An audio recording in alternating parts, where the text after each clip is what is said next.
This week on RSBANDB Update, Havenhythe drops as RuneScape's newest expansion. Havenhythe is a new starting experience, but what does it have for veteran RuneScape players? We discuss 110 Hunter, Masterwork Ranged, combat, and new skilling attractions. Also the philosophy of the POH. This is RSBANDB Update, episode 1082, recorded Thursday, March 26th, 2026. Havenhythe.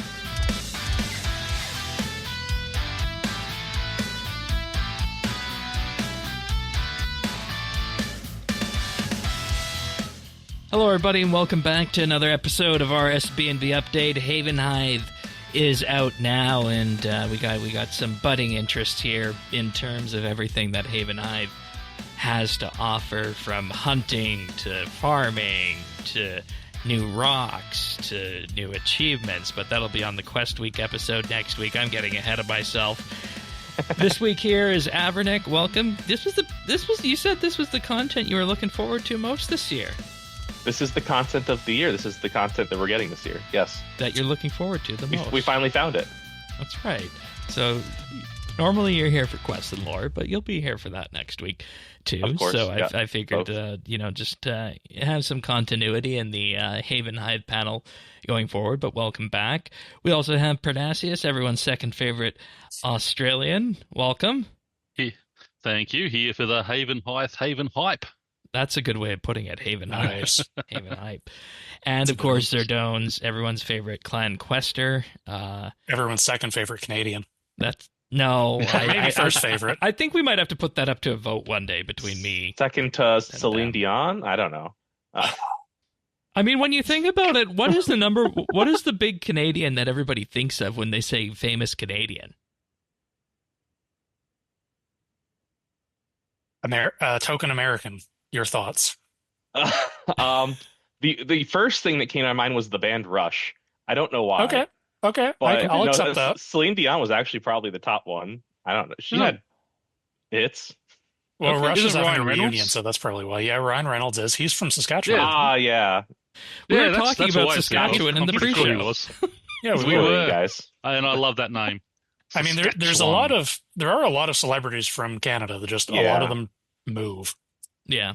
And become What was the other one? Sketchatoon. Carly Rae Jepsen. There we go. Found it. Justin Bieber, William Shatner. Yeah, Shatner. He's from Montreal. Yeah. But That's French Canadian, isn't it? Yeah, it is. Montreal. Oh my God, let's not go. Well, but Shatner isn't French Canadian. Shatner was a Jew. Yeah, he actually has some interesting stories growing up as an Anglo Jew in Montreal. Yeah, he had a wonderful 40s.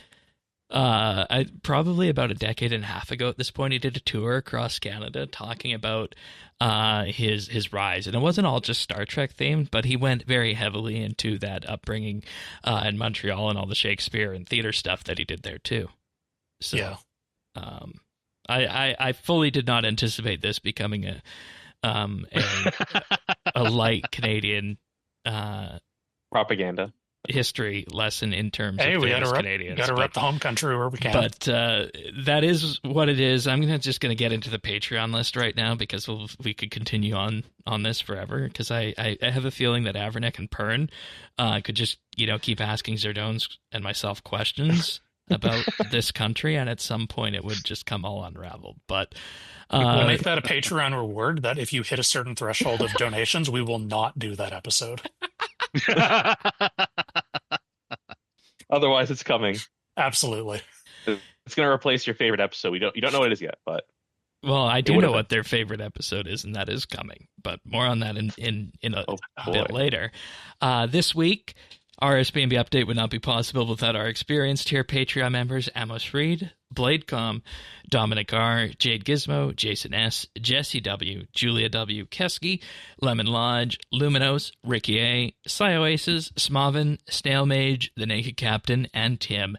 Big, huge thank you, everybody. You'll hear more about our Patreon offerings a little bit later in the podcast, including what the next monthly bit is going to be. But if you do want to follow along, full show notes can be found over at update.show.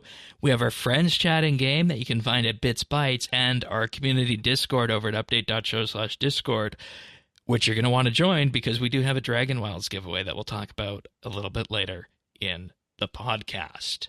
But returning back to the main game, Havenhythe is here. The Havenhythe, new landmass. RuneScape expansion. Heard about it like a year ago. God, has it been that long? Yeah. It was RuneFest was last March. God. Yeah. Wow. It feels Time like we just flies. heard about it in the fall, if I'm being honest, but holy God. Okay. That's not how time works.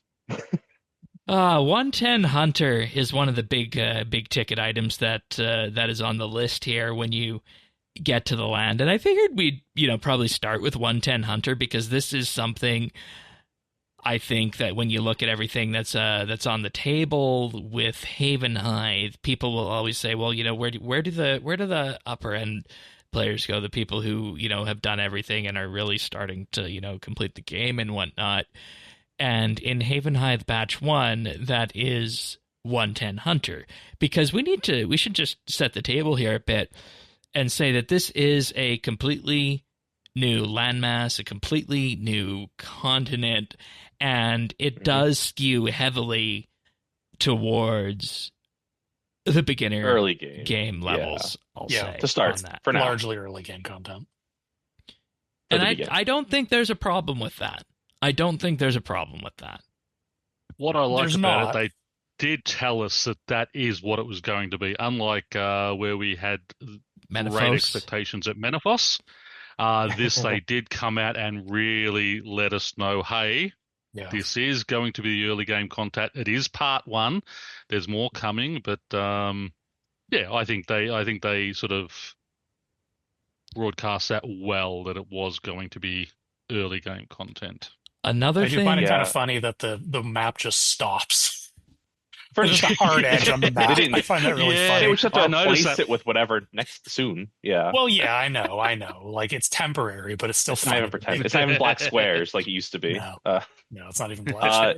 yeah, it's early. Like we do these resets like once every 2 years, but it won't be long before everything has requirements. And then if we're doing Vampirium next year, it's all to the moon with requirements. So Well, yeah, I mean, they said that the bosses that were coming with part 2, those are going to be even like even endgame the part 2 bosses. stuff is So Yeah, like, game that's like bosses. late this year, early next year type thing. So Yeah. we'll get there. We will get there.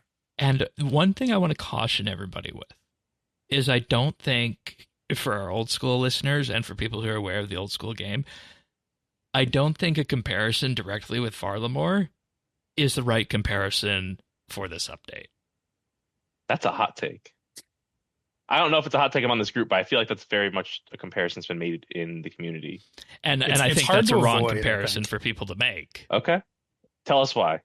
Because if you compare Havenhythe was billed as that starting game experience. And Mhm. it is, for all intents and purposes, Jagex's first real map expansion Mhm. for RS3 built on the universe. Because it has been said that the reason Anachronia was done because they wanted a dinosaur island. Menaphos was written on the wall because we had Sophanum and the players voted it in. Whereas this is something that was done purely in universe. And I also think that if you are comparing this directly one for one with Varlamore, specifically Varlamore Part 1, Varlamore Part 1 was built with the expectation that the OS team already knew how to do an area expansion properly, following what they did with Corrin when that came out previously. So if I was to pull your logic, then the comparison is to Corrend. But at the same time, I don't know if that's a viable comparison either. Because Okay. Corrin, when that was put out as mainly a differentiating piece of content to say that, this is OSRS, it can walk on its own 2 feet, and it now has some content that is different than of traditional RuneScape from the 2007 era. It existed to say we are not RuneScape anymore. We Yeah, are our yeah. own thing. And there's a fascinating development history behind Corrin, to the point that when Corrin first launched in its first iteration, it was garbage. People say that. Yeah, And, it's so the players actually redesigned 2 out of the 4 quadrants of that map, and Jagex went along with that. And Oh, wow. It largely informed what Corund is today. Mm-hmm. So because of that, I don't think the Corund and Varlamore comparisons are apt, because the one thing that I have seen in the community, I have seen that Varlamore comparison, and everybody is saying, where's our ultra high level content? Because when Varlamore came out, they of course had the Fortis Coliseum, which was a very high end game PVM encounter, which is not here in Havenhythe in terms of high level content. I was expecting a more Eastern land style feel of what we sort of see in Uncharted Isles and the Waco and all that. So it was pleasantly surprising to see that it was different to that as well. But it still does have a very Misthalin feel, I would say. Yeah, I'd agree I with think that. by design. It's a cozy, comfortable zone. Yeah. Like, it's brand new, but you can identify everything easily and understand it all if you've already played sort of, those other areas. Yeah, it's very reminiscent of like a Lumbridge or a Dream. Exactly. Yeah, especially in a world where we keep getting things like a dinosaur island pulled out of the past, or could the creators of the universe invading an old Gothic city from a historic age. Like those are higher concepts to this was just. Yeah. This is much more grounded. Yeah, this is the grounded said the medieval word. fantasy. This is the thing they were threatening us with. Threatening us. They're gonna take all the magic out of the game. It's over. Yeah. You're gonna go farm your own wheat. You're gonna go pet all the dogs, and you'll like it. And you'll like it. And you might find some giant hunter creatures along the way. Transition. Yeah, that's exactly what that was planned for. I'll preface this by saying, congrats, Pern. Oh, thank you. We'll talk about the PVM side of it after, but I was going to say, I am not the biggest big game hunter enjoyer on the panel.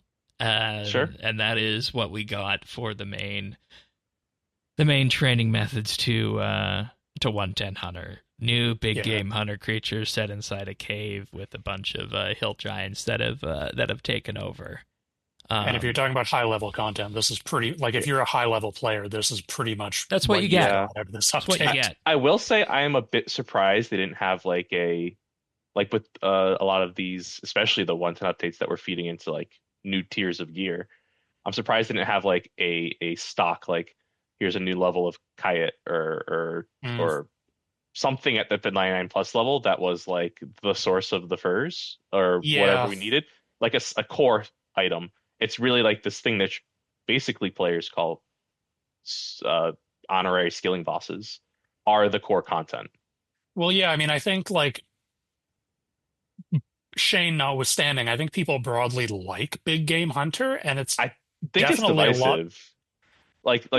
People like it, but I think it's definitely a lot more engaging. I think I do want to say that even though I'm not the biggest fan of big game hunter, I will give this batch of creatures and the instances that came out with this a lot of credit. Because one thing that this one does compared to the Anachronia hunter, it is incredibly smooth compared to how Anachronia Big Game Hunter was when it arrived. And I even go out to say that they took those learning experiences from that Big Game Hunter and used them here just to make it feel like a more polished experience. I think Big Game Hunter got a lot of updates over the years that this absolutely benefited from. Especially, number one thing that I really didn't care about in Dinosaur Big Game Hunter, which I think they utilize very well here, is that aggression meter. I think that because they're displaying that information, they get to do a lot more cooler things with it, which there are mechanics here that give you like auto levels of aggression, and you get to know like, oh, doing this puts me to 5 automatically, or like specifically when you run over the skeletons as an example. Yeah. Or when you trigger a trap, or you yell at the Kebbit across the arena, and you get automatically a jump in. Yeah, like So, being able to know exactly how in danger you are is very helpful for yes, like there are situations where denying the player information is good, but I don't know, I get kind of hazy on the idea of because effectively this is the player's health bar in Yeah. this yes. encounter. And so like hiding that gets me a little bit squirrely. But I don't remember when they did it for Dinosaur Big Game Hunt, but they did it at some point. Yeah, And it I might have been an accessibility thing, really, like because before we entirely relied on color change. So they probably yes. added that for accessibility, and now they're using it as a actual mechanic. And I the don't other remember thing them with adding the relying on bar, color but change yeah. is that some people in the past have said that circle doesn't always render properly for them. Okay, yeah, Yeah, I have run into that in Anachronia a couple of times. I So haven't here so far, but I've only done about a dozen sure. I've only found in Havenhythe. bugs that have helped me actually in this one, which is I don't know if you guys have fought the one which just runs into a corner the entire time. no, I which haven't one is fought that one, that? but I've Which seen one that is that? Which one is that? That could be Carnivorous Chinchompa, like you can get him to come over to the traps whenever you want, but otherwise he'll just run back to the same corner and just try to run to a wall the entire time. It's not You don't have it's to not worry about every any. to clarify, it's not every time. Like there's Okay, random paths, like there's random path behaviors that the they can pick. So they'll yeah, you know so they'll that's one of them. so their path Okay. changes round So to get in round. there And there before seems they to be one hotfix of it. them that's a little They said they're bugged. gonna fix it. Yeah. Yeah. Yeah. He is he had a little bit of an early celebration of April 20th, and he's just really, really interested in that wall.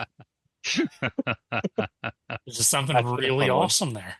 I will say when it comes to pathing is that, you spawn into these encounters and you think that, they're going to be relatively similar compared to them. But the reality is that the pathing gets more and more complicated as you level up through the various creatures in these encounters.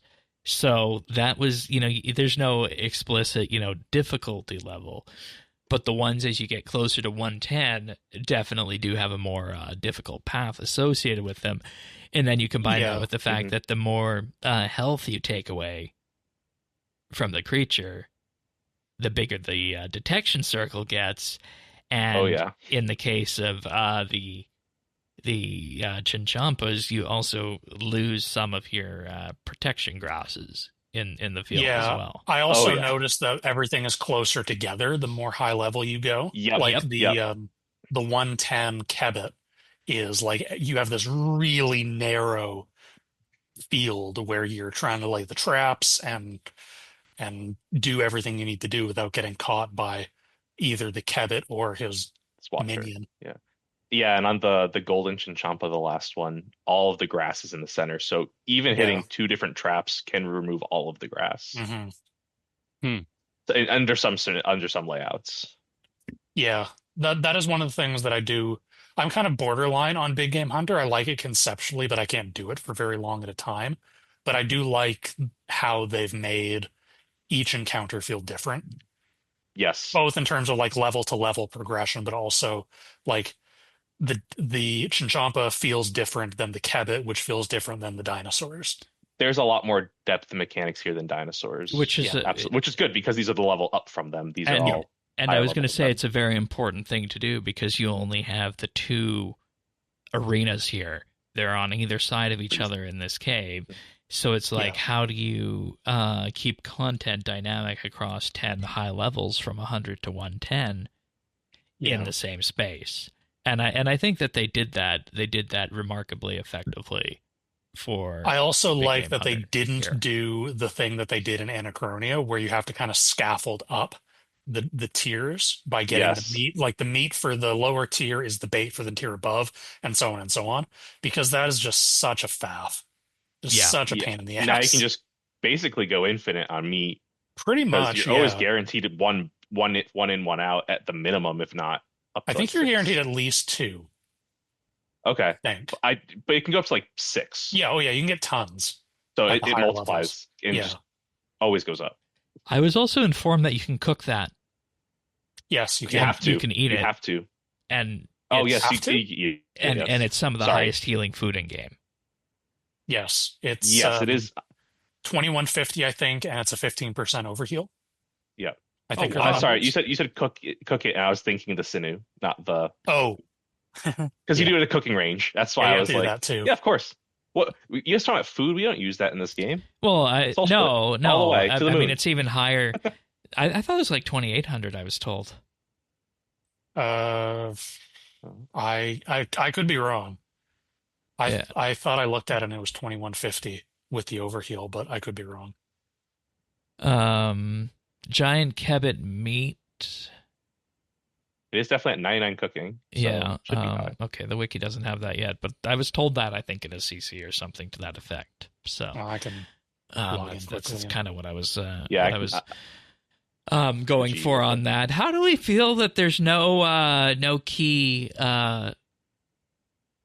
rare item on here, like the big game hunter? That's a big contention right now, right?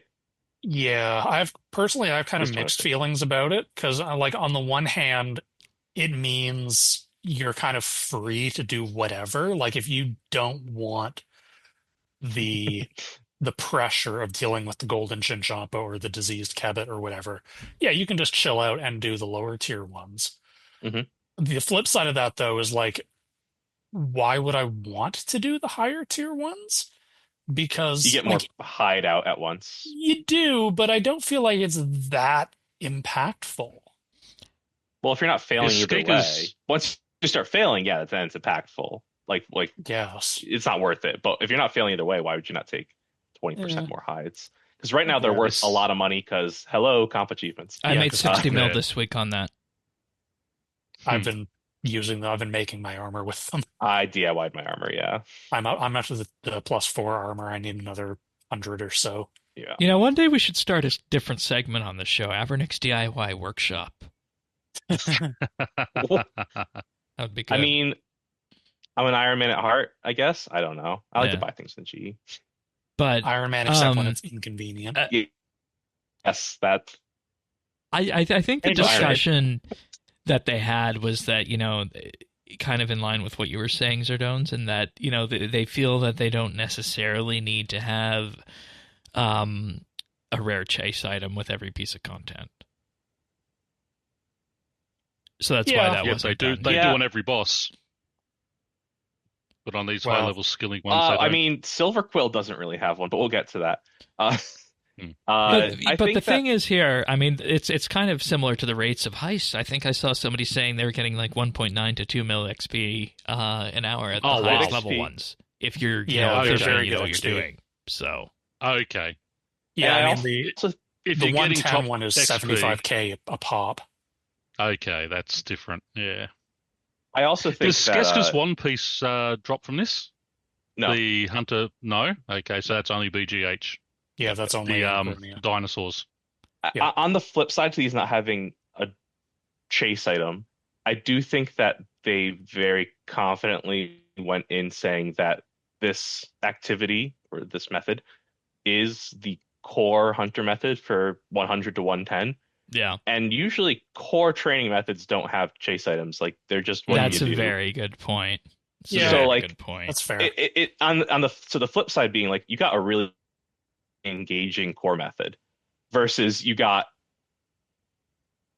an engaging thing that I don't know, like it's, if we want to have engaging things as core methods and the expected and the usual, we're not going to start adding rare drops to the thing that is like the eternal magic wood equivalent. That'd be literally everything in the game. So that's the lens I've kind of saw this through, and like it's really good for what like providing that tier of resource. And I don't think like it's lacking in profitability or XP. No, and I mean even the seeds and some of the salvage that you get from the 108 and 110 ones, that's something that can't be underestimated as well. Mm-hmm. So that XP though, that more than makes up for not having a rare drop. And it's just like, if my thing is like, do I want to do big game hunter, or do I just want to go AFK at some of the butterflies, or do I want to do the dirty method and go to the crystal Chinchompas and utilize all the protean traps I have left? Yeah, you have some the options. dirty method.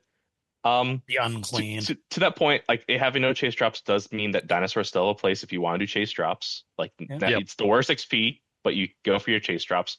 Also, they did add chase drops to Dinosaur BGH after its launch as well. Fair. That's always an option here. Like they could always add something in the dig site that says, and now you can go find 4 pieces of some offhand, and one of them's at BGH or Giant Game Hunter, whatever they're calling it. But it also makes sense because those are Dragonkin items, and the island was sort of is based around Dragonkin and such. So yeah, I don't mind that it doesn't do that part. I was surprised. I didn't realize the XP was so high. The new net and lantern weren't from this. I really expected they were going to be from this. Yeah, that's and maybe that's a good transition into what you want to talk about, Shay. Yeah, I wanted to just commend and complain at the same time about this because I was walking up the hill on day one and I just clicked one of the trees to see what would happen, and that's where the charming moths, is that what they're called? I always spirit moths came from, and I got the lantern on the first on the first tree. God, Shane shoehorned, did. I've been there for probably another 2.5 hours over the last day, and I haven't got the net yet. Okay, good. Well, there's a good balance is restored. So Gothics would be very happy. And the thing I wanted to highlight with this is that this is one of the things that I expect from expansion content like this is that it wasn't telegraphed anywhere that we were going to get a new main hand and a new offhand hunter item. But as far as I can tell, based on what people have said, these are very good hunter items. Yeah, for doing anything with butterflies. I love getting new skilling gear, especially that it's alternative skilling gear to a skill that already had it. Like there's choices, or there's different scenarios where you want to use different pieces. And these are both good for the Chinchompa BGH fight. So, and this is from the dead gnome that you were talking about. Tellervo. Yeah, there's a book in one of the trees. I don't know if you got. You think you have to click on the tree and then right click, search it again, and there's a diary. Yeah, I think I got that. But yeah, they just tied it in. Lore's for next week. We can't talk. Lore's about for next week. Shoo. So the net greatly increases the catch rate of moths and butterflies, and the lantern, when equipped, moths will no longer attempt to flee after a failed catch attempt, and sometimes will be automatically caught. Just want to be in your net by your lantern. So moth to a they crave the flame. The moths, they yearn for the flames. I've kind of set myself on the idea that I'm just going to stay up in that area until I get the net now, and just I was running around just clicking on the 4 trees for a couple hours because the thing is you don't need to actually after you click it, you don't need to search it. Just clicking on the tree once counts. Yep. So I'm one thing I'm curious about. Did that trigger a collection log pop up? No, it did not. They did not carry that through from heists, like doing background collection logging. And they have a very scary thing on the destroy text. Your item will be destroyed permanently, and it may not be reclaimable. Well, it's tradable too, isn't it? No, it's not. No, you get it once each time for the account. That's it. Oh, I assume you can get it from the trees again. I would assume you can get it again. Okay, well then I would assume. Well then, by saying it may not be reclaimable, that's well, like you delete it and tell us what happens. Yeah, I mean, I think I'm not doing. Well, you got it on the first. You got it on the first one, so yeah, let's test on Shane's one. No, I think that just means like you can't go to an NPC and get it back for free. Like if it's gone, you got to go looking for it again. And until random drop. I went to the wiki and started looking at things. I assume this was just something that everybody got on their first run and was guaranteed. Yeah, I only discovered it because it was in the equipment box in the BGH. Yeah, it has a slot. It has a slot. You can store it there. Oh, interesting. Yep. Speaking of the BGH area, there are consumable moths you can go in there and catch while we're still on the hunter. We didn't mention that before we transitioned out while we're still on hunter. So what do they do? It's on the Chinchompa side. when you're not in an instance specifically. Yeah, it's only click on those in trees the and overworld, catch them. And they have like around level 100 catch requirements. And you can, if you just go and catch a bunch of them, stock them up in jars, you can store them in that equipment box as well, like a ton of them. So you can have them for your future BGH fights. And they give you 10-minute buffs. I think Sir Don, as you were saying, they can stack, if you can use a bunch at once, to stack up to an hour. They stack up to 60 minutes, yeah. And they have a couple of effects for specifically BGH at this area, not the dinosaurs, where they can make you set traps faster. They make it so you have a little extra buffer on getting fully maxing out the aggression on a creature. And the last one was you said they removed They removed one of the incorrect poisons. Yeah, yeah. They're sort of the equivalent of the upgrades the upgrades and the consumables from the Hunter Mark shop.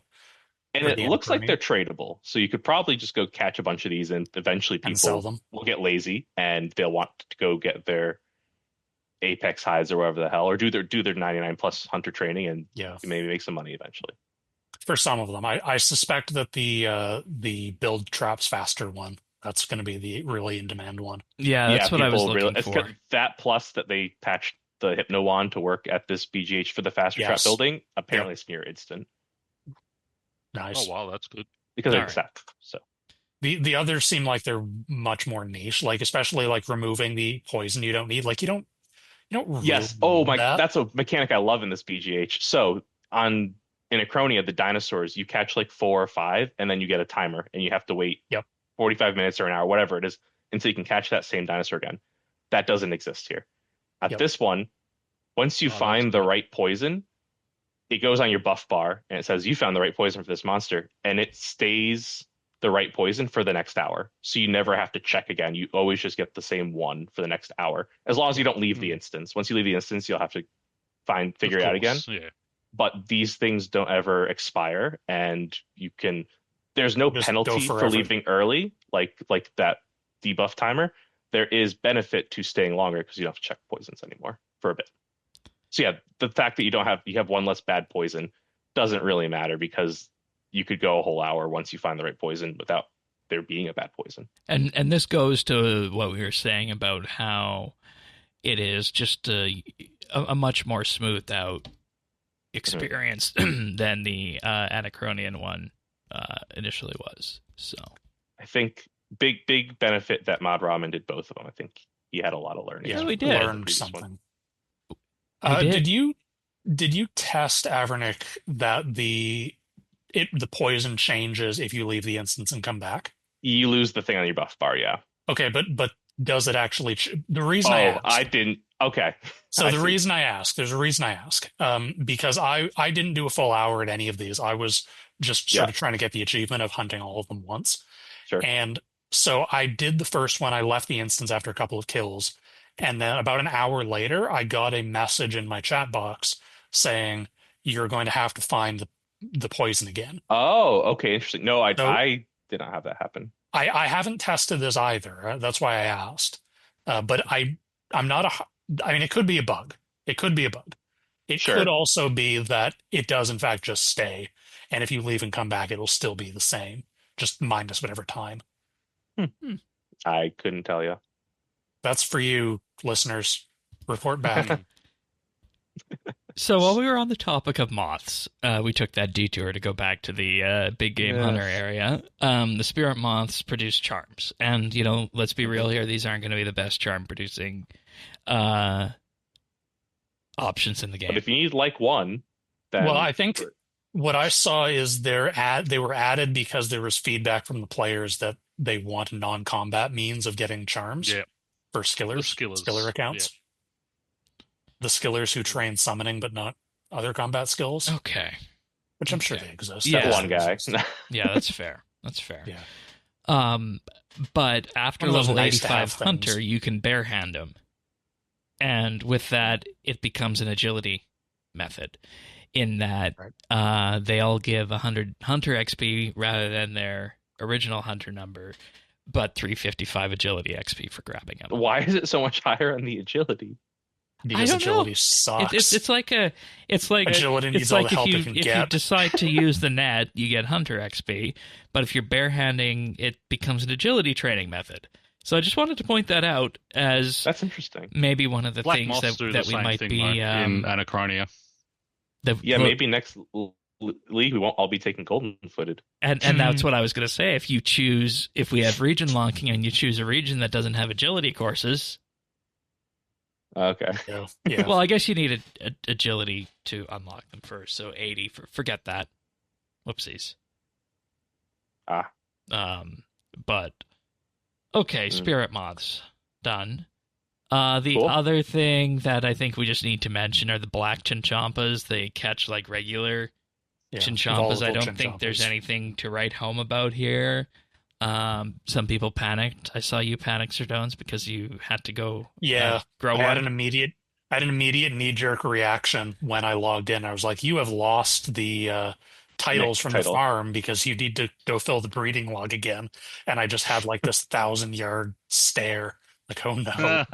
I was like, could they add a new animal? But no, it's just the one. They added a single new Chinchompa variant, which makes sense. So good. I'm glad that's a thing they can do. And I ended up buying it off the GE. It wasn't that expensive. Oh yeah, I'm good. I worry about. I imagine people are already getting it from their animal. Yeah, whoever finds the animal. Adamantite, probably. I know that finding chins and baby animals can be painful. I think it took me 4.5 hours to get our first skill Chinchompas for the GIM. Yeah, chins have a really low chins are shocking. Drop rate. I think I got all. I bought a couple from players, but I got most of mine from the Trapper. I think. A Trapper, that's the name of it. Yeah. Fair. I guess I should incorporate the Trapper back into my daily run. Probably. Yeah, I mean, this. I don't know why they added this. I'm going to be real. It makes sense. Does it? We must respect it's farming. Because they wanted to add it here. It makes sense insofar as all the other Chinchompa variants are represented in farming. So why not this one? No, I meant why they added black Chinchompas to Hunter. Period. Okay. I see. Because it's in old school. Okay. I mean, it's just at a level range that I don't think needed it, and it's higher than the mechanized chip. People aren't going to use. We'll give it that. Is it? Okay. Okay. Or no, mechanized is 75. Yeah, I didn't actually look at what 65. Yeah, so it's lower than. This is good. This is honestly good. Pern, you remember back on the GIM what our best range trading method was for a long time. Red chins and offhanded rune knives. So this is an alternative to that. Okay. All right. Yeah, but it didn't have the same kind of AoE on the salamanders. No. But I was low enough that I didn't really need AoE when I was doing those. Right. And then I didn't do anything until oh, that's right. I spent all my time at yaks, hunting for our yaks. Thank you. That got me from like 30 to 74 range, just getting... Because I kept getting female ones, and I mean, there you can use a little salamander, machine gun, right? So... Yeah. It was nice and easy. But that's the answer to why black chins exist, in my view. Fair, because I'm sure that one of the upcoming things we're about to talk about is going to be, again, like a early game league, mid game leagues. Yeah, birdhouses might be useful. Yes, they're not old school RuneScape. Dailyscape killed birdhouses. This is another one I've seen like people like why, like they're very good apparently at the low end, below 60 odd Hunter. Yeah, they have kind of a deliberately wonky XP curve where they're not really good at high levels. These were put in are not really worth doing because the answer to Hunter was always just go to Het's Oasis and do whirly gigs. Yeah. So now the answer is until go the to 50s and 60s, birdhouses. And the is that better though? I mean, it's like a semi-active training method. Active, yeah. I mean, people aren't going to do it because it's so active, right? Like it's going to you need the log, you need like, the clockwork do it or not do that it. gets reused, and they are adding the option to have the bird's meat noted with it. And they also added, they hotfixed in an option so that you just don't get the bird meat. You can toggle a setting in the settings menu so you don't get the meat. Yeah, because it fills your inventory. That's But good. I mean, here's the thing with this, as a bit of a context painting again. Birdhouses were added to Fossil Island in Old School. They became something that you pretty much want to do whenever you do a farm run now, because they are just such immaculate Hunter XP. And I think I have close to 80 Hunter on Old School, and it's almost all from Birdhouses. I think they said also they want to change that, right? Yeah, they want to. They want to. The question is, what can they at this point? Will they be able? Because they have that Hunter rumor thing they added with Tharlamore that they probably would prefer people were doing. Yeah, since it drives you to all the other Hunter content. Exactly. And that's the lesson from this as to why these birdhouses are not something that's sing for all levels here. According to the wiki, the nominal XP rates for XP per hour of the Eternals at 101 are 200k XP an hour. That's not much at all. Which, when you compare what you're Hunter getting at Big Game Hunter, at 100 yeah, Hunter too. Go. Yeah, that's nothing to write home about.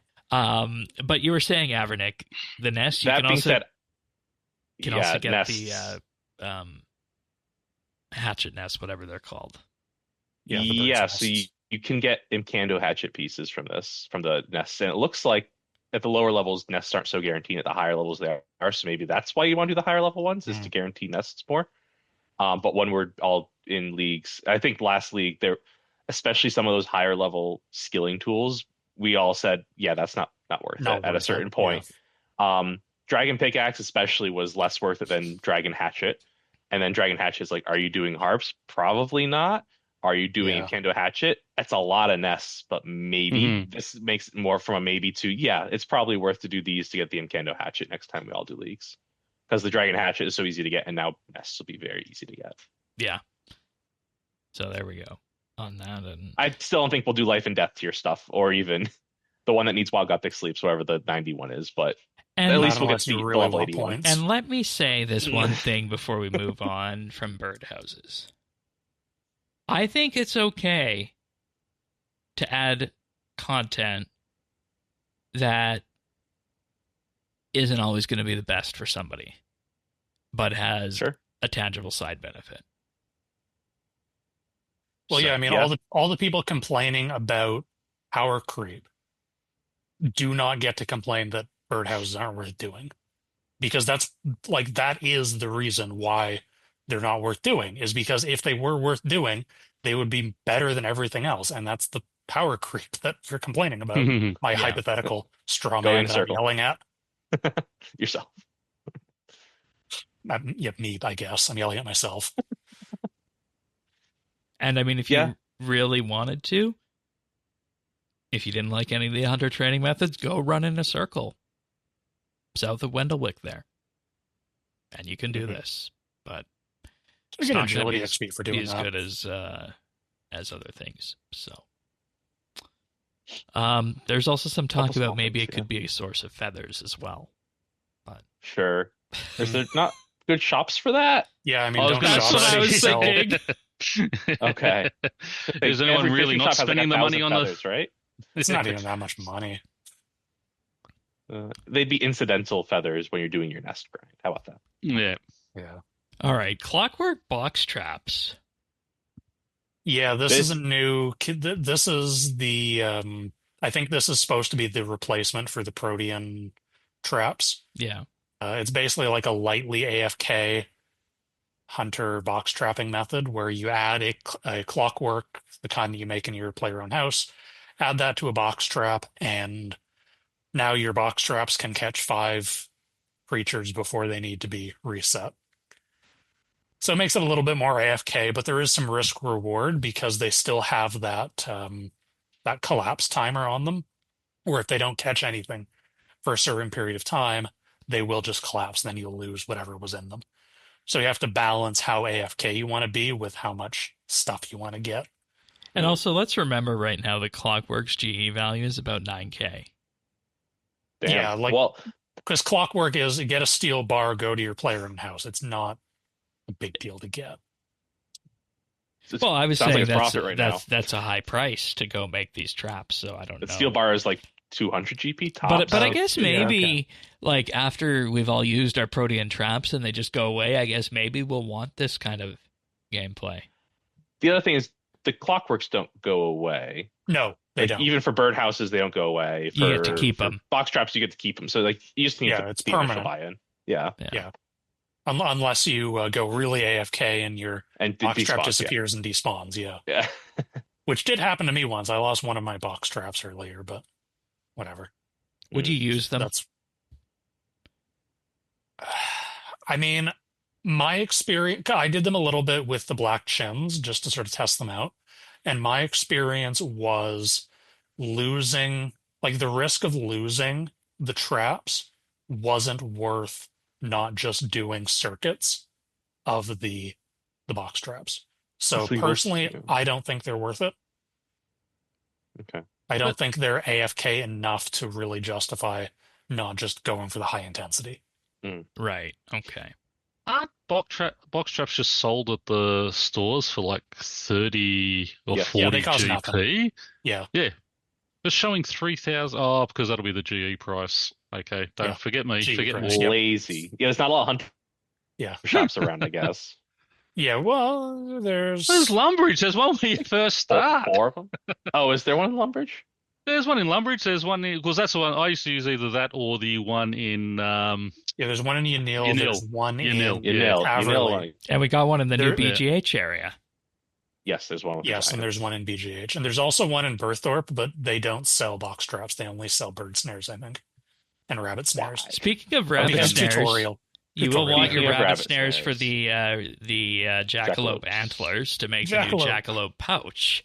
Yeah, archaeology familiar at last. Yeah, that stores soil and periodically will convert the soil to a material. Very low leveled, 16 again, minute. This is a low level. 16-minute active time on this. So, and the scroll increases your chance to, or whatever the Water Fiend. There's an ancient one, right? Water Fiend, yes. Well, yeah, this is before you have the auto screener. And that too, yes. Are we going to be using these in leagues? Or even the relic that or the relic, the flow state relic, yeah. Are we using these in leagues? Probably. I'm not going to go. I'm going to be like zooming anyway. I feel like the core loop of archaeology doesn't have a use case for this. No. With always, having the soil boxes and going and as much as leagues is the showcase the early game stuff so that we can play with it again, you just got to find one early game thing that works a little bit and you get out of the early game in leagues. Yeah. I don't think you have to stop and spell the roses with this to get out of early arc. Yeah. and early arc, most of the spots have a deposit box. Yeah, they're much more common. The things, yeah. And once again, this is that content I was talking about that, it doesn't necessarily need to be the be-all and end-all of things. It's just there as a conveniently middle-of-the-road option. So, yeah. But let's do that. That's most of 110, Hunter. Anybody have anything else on? We didn't talk about Masterwork Ranged. Oh, no, we didn't. I was going to save that for the... Oh, no, that was in the... That's combat. It's in your notes, right? It's the first thing. That was at the top of the thing. How did we... That was right at the top. Well, that's okay. That's okay. We will talk about combat and Masterwork Ranged in just a minute. I'm going to thank some Patreon supporters first. Thank you, Avernick, for that. This week for Patreon, I'd like to thank Alvaro L., Amos Reed, Bladegom, Chobura, Dominic R., Duramax, Forceful Turd, Gila Fleur, Imperialis, Jade Gizmo, Jason S., Jesse W., Julia W., Kesky, Lemon Lodge, Luminos, Mattman, Mighty Myth, Michelle M., Mike Wings, Mongrath, Parnassius, Ricky A., Robbie D., Samuel FL, Sanguine RX, Scott DS, Shirt Pants, Oasis, Smavin, Snail Mage, Tabby, The Naked Captain, The Dabbing Goat, Tim, Ukulele Steve, Woody, Zant, and Zazakon. If you guys want to learn more about this, patreon.com/RSBNB. There we have the next monthly bit that was just most recently decided, and it is going to be about completionism in RuneScape. Patreon members get to vote each and every month for the monthly bit. That's available from all tiers, but most importantly from the $1 a month tier, where you get to vote in the monthly bit each and every month. You also get access now to upwards of 93 monthly bits, talking about a whole range of topics. We got things like the evolution of combat, Dailyscape tier list, if you want to go back in time to see how painful Dailyscape was, legacy combat, holiday events, so many interesting ones that come off the table, talking about skill reworks like our construction rework we did at one point, or the dungeoneering rework. If you want to hear more RSBNB update, that's the way to do it. Sign up for as little as $1 a month. And you'll also, of course, you'll be helping us keep the lights on here at the podcast. We then have our community tier, where for $3 a month you'll get a VIP rank in our Discord and get access to a special community Discord channel. And with that, we'll also from time to time ask you for ideas on monthly bit ideas. We might ask for Patreon discussion topics. And of course, that is where we do our community nights, or community days rather. We'll be doing one of those this Saturday.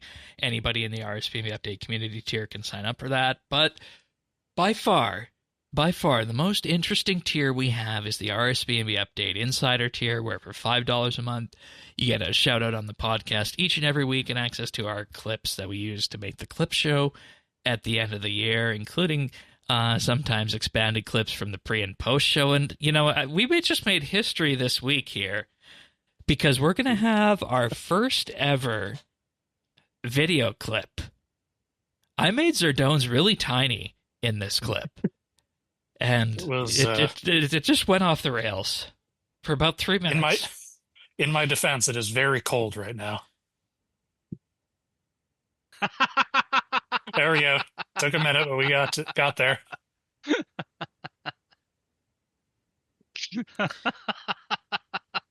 Patreon.com/RSBNB.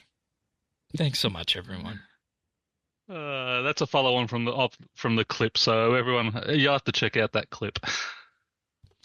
So subscribe to the Patreon.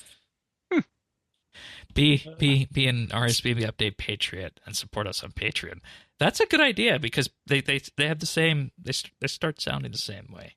Anyways, let's do combat here. Sorry. Before we move on, I wanted to call back to follow up on a thing I promised earlier. I did look up the meat, and the cooked meat is 2,700, heals 2,700 for the Chinchompa, and 2,800 for the Kebbit meat, plus 15% overheal. So that is the highest healing food in the game. And you're not penalized for using it now because of the adrenaline. 3%. You're penalized a little bit. I don't know how much solid food is actively being used in combat, but yeah, it is a lot less punishing. I've just been taking the bullet with it and using solid food these days. Totally fine. Yeah, that's fine. No one will call you crazy. No, but all right. So with that, let's talk about Masterwork Ranged. Start our combat discussions here with I almost called it Varlamore, but it's Havenhythe. Nope. Not but that one. I think this Masterwork Ranged gear is actually really neat and really important, because it occurred to me that we're in a bow meta right now, obviously. So yes, sure. One of the component requirements for this is obviously the Virtus armor from Nex, and the other one is from Sirenic. So I was thinking, if you combine this with the fact that Ranged is still suffering from sustain issues, this is a way to kind of blunt that sustain arrow for Ranged. Yeah. So I'll probably make a set, because I've just been using Sirenic whenever I have been doing Ranged. And I don't think we're going back to a crossbow meta anytime soon, so that might not necessarily be a bad give it 6 to 8 months. I don't know. Maybe Havenhythe Part 2 has Endgame boss in it where they want to reward cool Van Helsing type crossbows. I think the thing is that Sirenic is so inexpensive that unless you are really getting a lot of value out of the crossbow, there's very little reason not to make this. It's definitely the easiest. Well, is Dracolich not expensive? Like, Dracolich is. I think Dracolich is expensive. Dracolich is more expensive than Sirenic because it's hard mode Vorkath that you really want to. Yeah, Vorkath spikes are so rare. But like this is a lot easier to get than the Masterwork Mage armor. It's not as, I guess it's probably comparable to the Masterwork Melee, or the trimmed Masterwork Melee, I should say. Sorry.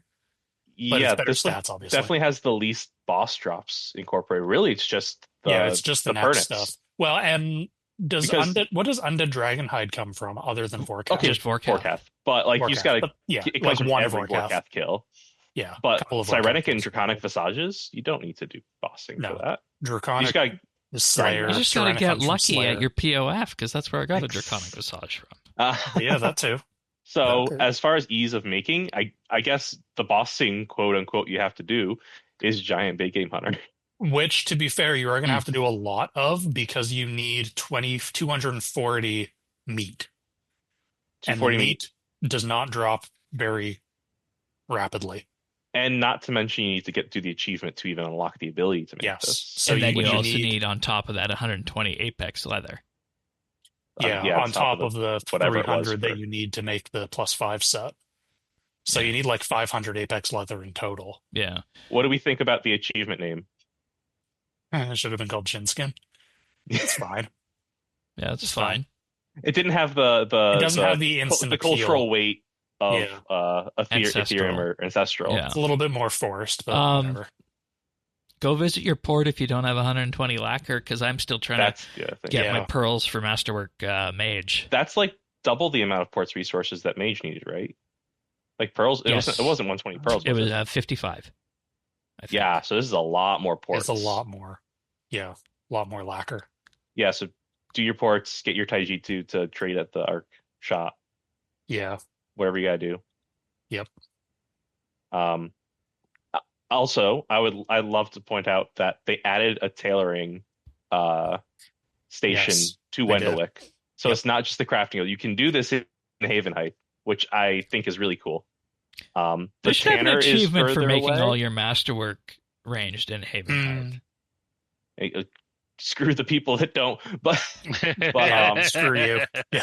But I think it's really cool that they've propagated that, because I think that should be in more of crafting. So although the way I did notice the way they've done the drop down menus in those benches, they've already used 14 spaces because they gave every tier of Starbloom and Apex Hide like +1, +2, +3 is each a drop down option. So I don't know how. Yeah, I don't feel like it's very future proofed. It's not very scalable. That being said, have to they could redesign that interface, I'm sure. I do like the system, the tailoring system. So I'd like to see more of it, and then rewards that feed into it and all that. Did range just become the easiest endgame style outside of necromancy to get into? I mean, well, when you say you need to use a bow, what bow do you mean? The Masterwork bow. Okay, sure. As long as you don't mean the other one. No, because what goes into the Masterwork bow? It's nothing too elaborate. A lot. Yeah, it's Araxor stuff. Yeah, Rax and Legions. Legions aren't too bad. Araxor gets annoying after a while. No, I feel like there wasn't anything like crystal in it. I don't think so. Or was that the staff? That was the staff. Yeah, I think that was the staff. Yeah. Never made either of the Masterwork weapons yet. No, you're right. So, yeah, I think that it's also kind of interesting because of how these updates have come out. They do try to utilize resources from other of high level updates. Yeah. So I think that's now that we're at the last one, it's utilizing all the stuff from the farming Masterwork materials plus the smithing Masterwork materials, and it's definitely a lot more spread than like the smithing stuff just used metal. Yeah. It doesn't have to worry about any of it.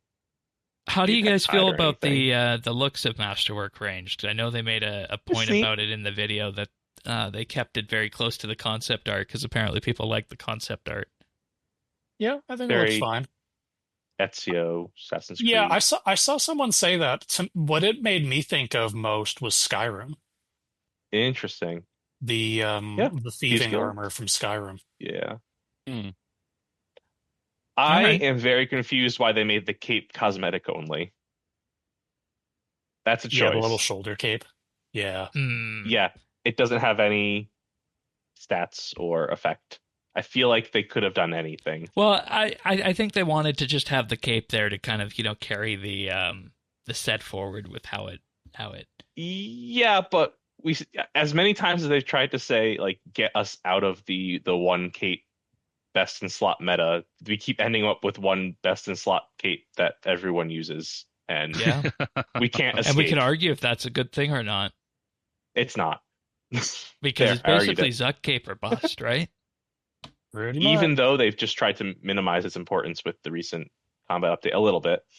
They tried to do that with comp cape in the past. But the thing is, if I was trying to push damage, I wouldn't use any of those top tier 60 adrenaline formerly ultimate abilities without the Zuck cape, just because of the extra damage they produce. Sure.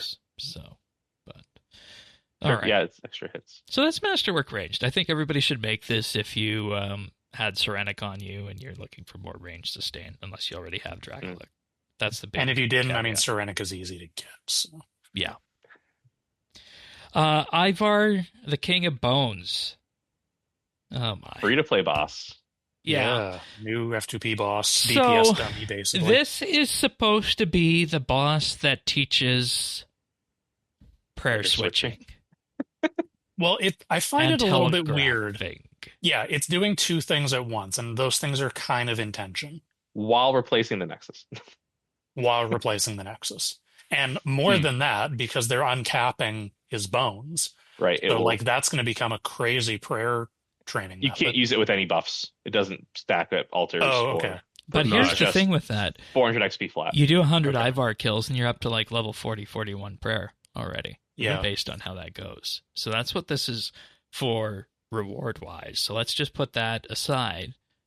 But we had the Flesh Hatcher, which was our mechanics and floor telegraphing boss.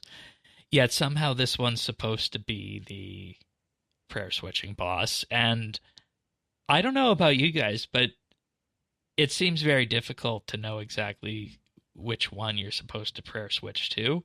What the point of that is if you're just going to walk out of the way. Yeah. And that's why I say the two things it's trying to do are kind of intention, because if you do what Flesh Hatcher trains you to do, you move out of the way. You don't need to prayer switch at all. If you do prayer switch, then it's not teaching you to move away from telegraphed attacks.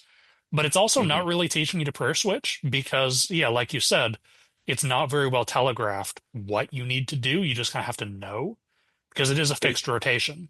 Yeah. You just kind of have to know either from the wiki or from getting splatted. I guess, give it some credit. The blue one is magic. The ones that look like arrows are ranged. And if you're close enough to it, the backswing with the club will be melee. But then there's a third kind of weird dimension to this where, okay, Ivar is supposed to be the replacement for the Nexus. It's supposed to very quickly get players up to unlocking the protection prayers. The protection prayers that Ivar is supposed to be teaching them how to use. Yes. You see the dichotomy here? It's kind of a weird paradox. It does sit in a weird place. They have responded to feedback saying they're going to change some things. Yeah. It'd be interesting to see how what they're going to do. Yeah.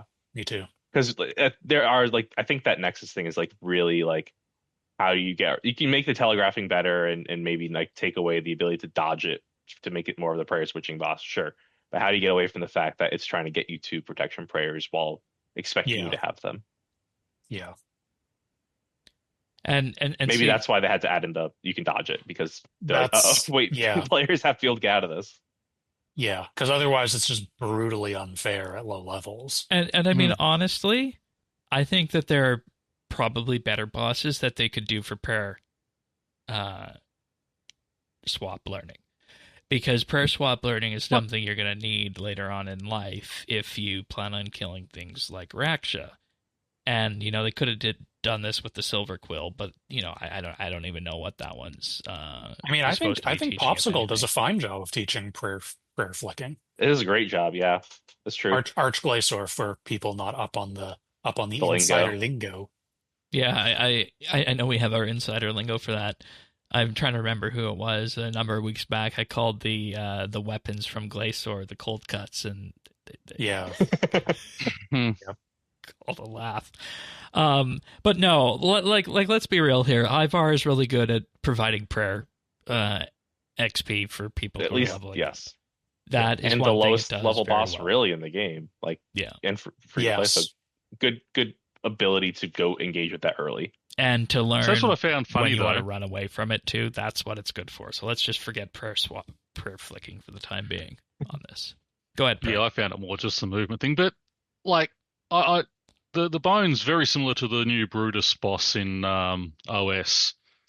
But where the Brutus boss automatically buries them, you still have to bury these ones yourself. I would have thought you at least have a toggle where bury it or not, or that new Bone Crusher Maul. I thought if you had that, it should just automatically do it for you. But anyway. That's leaning into prayer again at this boss, because the Bone Crusher Maul, I think it's tier 40, or is it 50? Yep, tier 40. It with tier 50 accuracy. That even better. I have one in my inventory now. It will convert any bones that you have to prayer XP, just like the regular Bone Crusher effect. So free Bone Crusher, or is Bone Crusher free to play? I don't think so. It's dungeoneering, so maybe. So if it isn't, then this is the free to play Bone Crusher, or it will be. I don't know if it was until they change it next week. I think they said because they said they're going to make all of his drops free to play. Okay, so currently not, but it will be. Yeah. Well, that's good then. I don't really, when I look at it this way and just forget the idea of any kind of prayer switching with this, I don't really have any problems with Ivar, I don't think. So. No, I mean,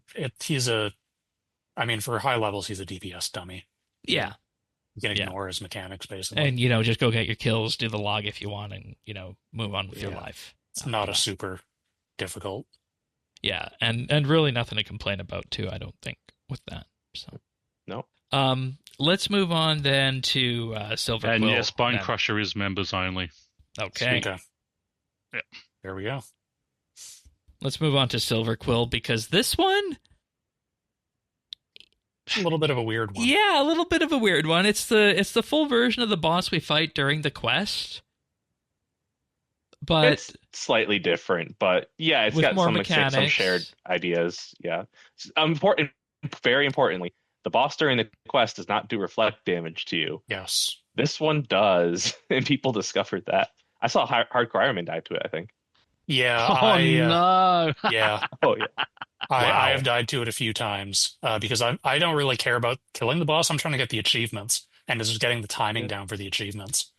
And that's the thing, is that, it's not immediately clear sometimes, I think, when some of the mechanics are happening, because we can look at what's going on with the boss, but at one point there is a little bar that appears above the boss's head, but there's also a what is effectively like a boss speech bubble that appears, and that kind of obscures what was there for the the impression I got was that there's a mechanic that is on a timer, but it advances at soft HP caps. So if you have very high DPS, like say if you're 116 melee, then you can just get into really weird situations where the mechanics happen before you expect them to. And so the timing is really weird. So that's probably what was happening in your case then? I suspect so, yeah.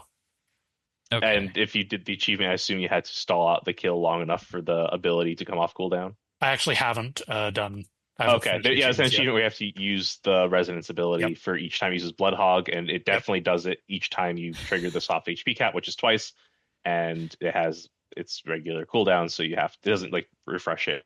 You can also use Divert. Divert also That's on works, the same cooldown. cooldown. I think those share cooldowns. Oh, do they? Oh. Yeah. So you have to let it play out for a bit. And interestingly enough, for that one, Bloodhound doesn't work for that. I mean, Barricade doesn't work for that. No, yes, the one ability. Interesting. So it's just got to be either Resonance or Divert for that. So, a little bit iffy there on that. But who is this boss aimed at? Because I was under the impression when I walked in that this was also a teaching boss, but Avernick and I reviewed the news post that came out the Friday before, and it's not. I mean, it is a low-level boss. It's a low-level boss, but I don't think it's like it's content. Like that's good. Like the Flycatcher was. I think it's ads. I think it's ads teaching. Sure. That's what I was leaning for as well.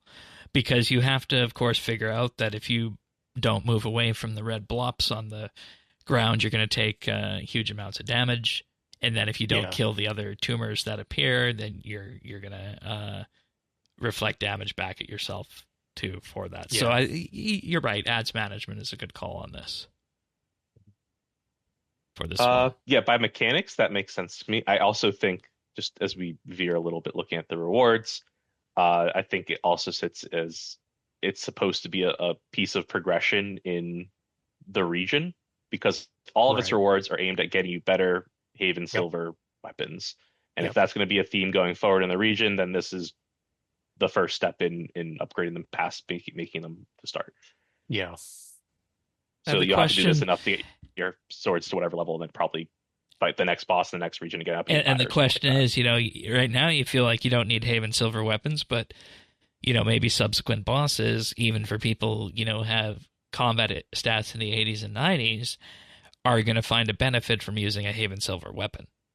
I think if you're low level, you will want Haven Silver, at least for Silverquil, because he does take more damage from it, and I think so do the Sanguine Crawlers. Yeah, isn't it like half? Like damage is halved if you're not using Haven Silver? It could be. I don't know the exact number, but it is better to do. If you're max combat stats, then it's whatever. But if you're doing this at the level that is intended, you do want Haven Silver. Yes. Now I gotta look. And even with that creates like a whole story of how you do the second quest, and then you get the weapon from that quest, subsequently upgrade it, come to this boss, and effectively, have this as an arc of your player character that ties into the Havenhythe story. So I think it's good here from before that you upgrade it. I think. Yeah. Like this is the only thing that is this the only thing that drops? The crawlers above drop it like pretty not so commonly. I think that Silverquil drops like the Sanguine Essence like 1 and 3, so it's not that common, but they do drop it. Okay. I don't think they drop the quills, so you can't make the range ammo. Right. Okay. Yeah, but a quest series that slowly rewards weapons that upgrade as you go through it. Does that sound familiar? What could this be? What could this be telegraphing in the future? Yeah, I wonder. I mean, if we get to the point where like the Grazi Blood Knights take half damage from all weapons that aren't Haven Silver, this will be very important. Yes. I can tell you that. Imagine telling endgame PVMers that for their endgame boss, their existing weapons are going to do half damage. That would be hilarious. But imagine what they can do with that. Like if they're like, and there's the Haven Silver Masterwork sword you can make, and that's the thing you need to make. I don't know. That's a crazy idea, but I like it. I just love the name of the item that drops for the pet. The blood cysts. Yeah. Silverquil's blood-filled cyst. Yeah. I mean, I think Ivar's is pretty funny too. Iverson. Well, the name of the item. I was loincloth. Yeah. Yeah. You steal his pants. The pet is interesting. I did see the. Sorry, this is for next week. There's lore in the pet. We'll talk about it next week. No, you're allowed to. You're allowed to touch on it briefly because we're talking about the drops right now. So there's lore in the pet. That's where I'll leave it at. Teaser. Find out next week. There Or you read go. the wiki. Next week. Same bat time. Yeah.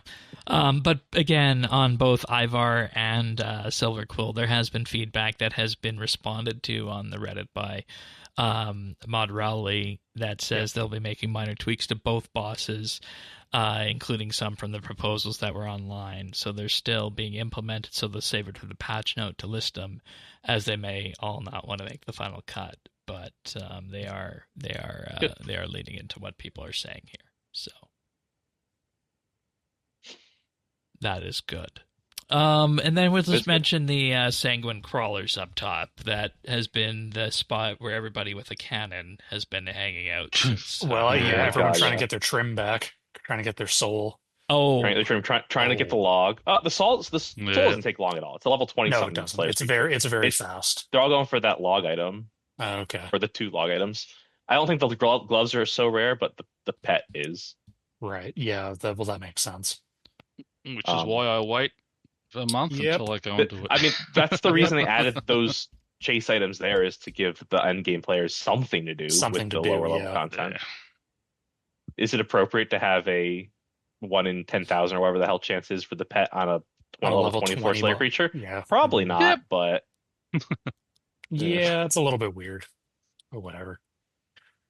No, not a lot to say about them otherwise. They're pretty basic. They do a new damage type. They do sanguine damage, which can be reduced with a new potion that you can make after the quest. But yeah, if you're a high-level player, then that's ignorable. There's also the Vampirism gloves, which are going to be a lower-leveled version of the Vampirism aspect that's coming. Tier 25 hybrid, heal 2% of damage dealt, up to 20 life points per hit. And like Silverquil, they take reduced damage from anything that is not Haven Silver.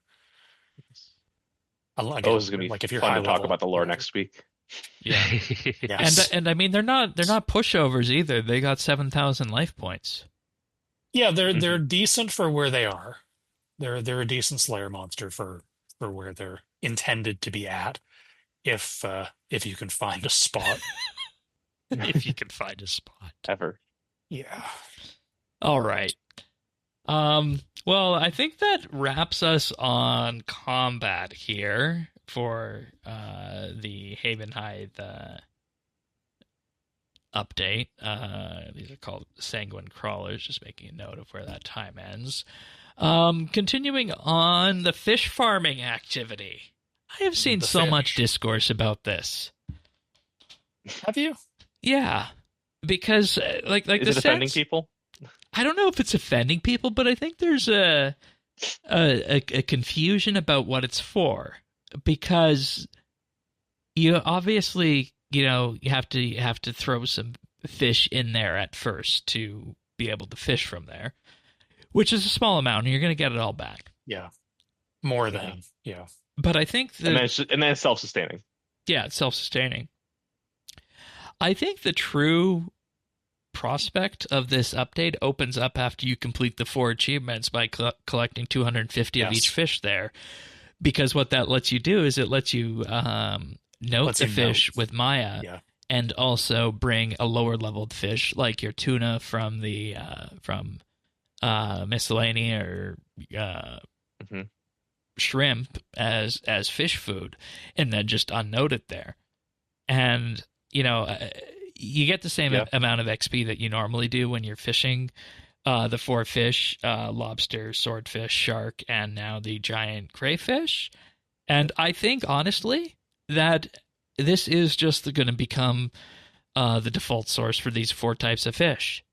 Outside of big, huge, copious monster and Luck of the Dwarves drops. Yeah, I mean, let's give some space to that, because sharks and I think swordfish, definitely sharks, drop in large quantities from bosses. Yeah, and I don't think there's any shortage from, of sharks. Miscellania. Lobsters I've seen from my Saren spirits. Yeah, so it's really just the new fish then? Honestly, I don't think this is going to be a huge source, just because it's just kind of annoying. Yeah, it's annoying to get going. It's just kind of irritating to do. But it's way faster if you want the giant crayfish than any of the other crayfish spots on the. Why do I want it? Well, yeah, I mean, the crayfish is good food. I think it's like a tier below rocktail. Yeah, when I was thinking 2150, I think the crayfish is what I was thinking of, was where that number came from. Yeah. So yeah, it sits sort of between sharks and rocktails. So until you get to rocktail 6 levels later. Yeah. Yeah. Well, and they're easier to. Well, I guess rocktails drop from other sources, but they're easier to get than fishing rocktails. And you also again, need, if you're just a skiller. Yeah. You also need construction levels to build the various pens. 50 for swordfish, 70 for shark, and 80 for the giant crayfish, plus 3 additional levels on top of what you would normally have to fish that fish. Like I see this as a source of fish, and it's interesting, but like we've said, there's just so many other fish in the game. But also, like in leagues, I was doing deep sea fishing. This is just a different version of that. Really, just a different types of interaction. But fishing's I mean it's similar, but just more activity. It's more active, right? From more guaranteed output, less random. Yeah. So do we just say it's there? I think so. Yeah. Well, but again, for skillers, if you don't want to go, if you don't want to, go bossing. For say someone like Tanis, this is a perfect thing for him, where he wants to get his cooking and all that up because he can sort of source it all himself, without having to, because you don't go fish sharks. That's a good idea because to get sharks. Yeah. We go and we fight the bosses, but for skilling accounts or for people. I was who, thanking of it for us on the bosses. game actually, Pern, for shark and crayfish in particular. Yeah. Sharks are required for big game hunter, but I mean, they are so easy to get for normal accounts and such. But if you do struggle or you are just a skiller, you want to do some of those other things, you want to get your cooking levels up.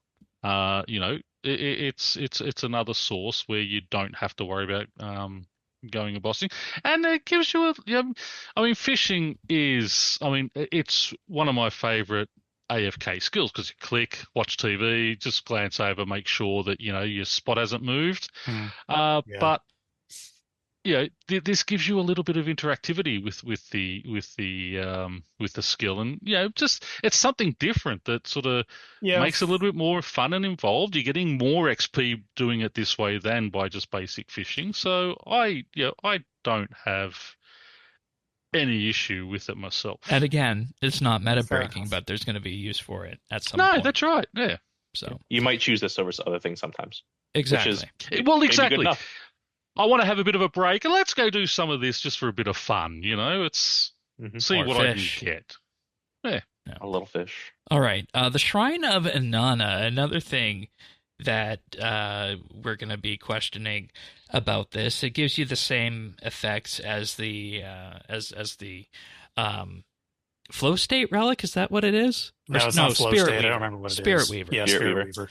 Flow state is the arch one. An extra bit of XP for summoning ingredients, and with the idea behind it that it's going to go slower. And the interesting bit about this is that when you consider exactly where this is on Havenhythe, it's a little bit of a jaunt to the next bank. A little bit, yeah. Yeah, a little bit. It's a little bit annoying. I think this one has a little more going for it than maybe some of the other things we were talking about. More than the fish farm? Yeah. Yeah, I mean, so I've done the comp requirement for this. Granted, not very much. Wasn't very much for me because of where I had sat at the rewards. Yes, it's a lot like Spirit Weaver with the added ability to save even more materials if you're following the one that's active. Yeah, the empowered. It has like a little random event as well that you could trigger that will save even more materials sometimes if you pay some spirit shards. And then while you're here doing this, each pouch you make gets you a reward point for this shop, which which is another way to get the summoning outfit and a couple of other things. Which again, that's you do important. have a bank directly to the west. Yeah. Yeah. You don't have to go all the way back, just above the farm. It's more than 2 searches and a dive away, though. So that's too far. It's inefficient. Okay. Sorry, Shane was just showing it wasn't that bad. Right back it to the wasn't thing, that but bad. yeah. Yes, you can also purchase the Fang of Mogan. Yes. That was an event item. Yeah, that was an event item. They Yeah, brought but apparently it back it now has a to teleport the Oddment Star, to the shrine. But only once a day. Oh, only once a day. Oh, okay. Because I've got the Fang of Mogan, whatever it is called, which was taking you to the Underground Pass one, but only does it once a day. Okay. Yeah, I have it too, but I never used it. Yeah. Huh. Yeah, I think that there's enough little unlockables here. You're going to do it for a bit. You do save a decent amount of resources, which is there's something to be said about if a newer account doesn't have 30,000 Crimson Charms in the bank.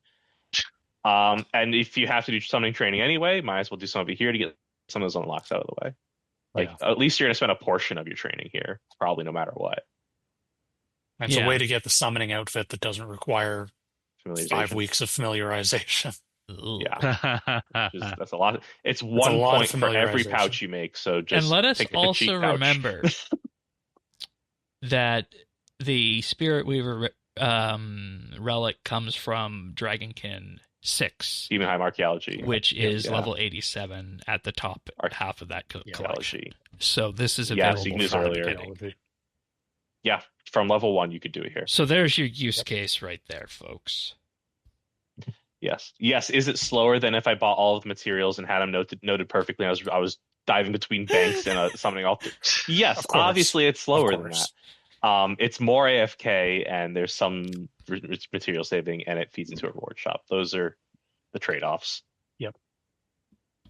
Avernette getting the napkins out on Sunday and putting them under his elbows when it's time for summoning training. But farming also has a presence here on Havenhythe. You guys, do we really need to speak about farming? It has some presence. It exists. Archaeology has presence. I have to mention my farming patches. Forget the farming. Look, if he doesn't mention farming, then big farming is going to come for the stream, and we'll lose all our sponsorships. We got a new tree patch and a new fruit tree patch, and then at the Marigold Farm we have the usual 2 allotments, flower patch and herb patch as well. And if you go talk to the Ilijankin at the Eternal Magic Trees and Piscatoris, they will give you 3 saplings that you can plant here at any farming level. You don't get any farming XP for them, but you can feel good doing so, and you get 3 new Eternal Magic Trees to chop that are right within banking distance from this I heard bank some people were confused about where to get the saplings, which I find kind of funny. It's fairly obvious, I hope. That's right, yeah.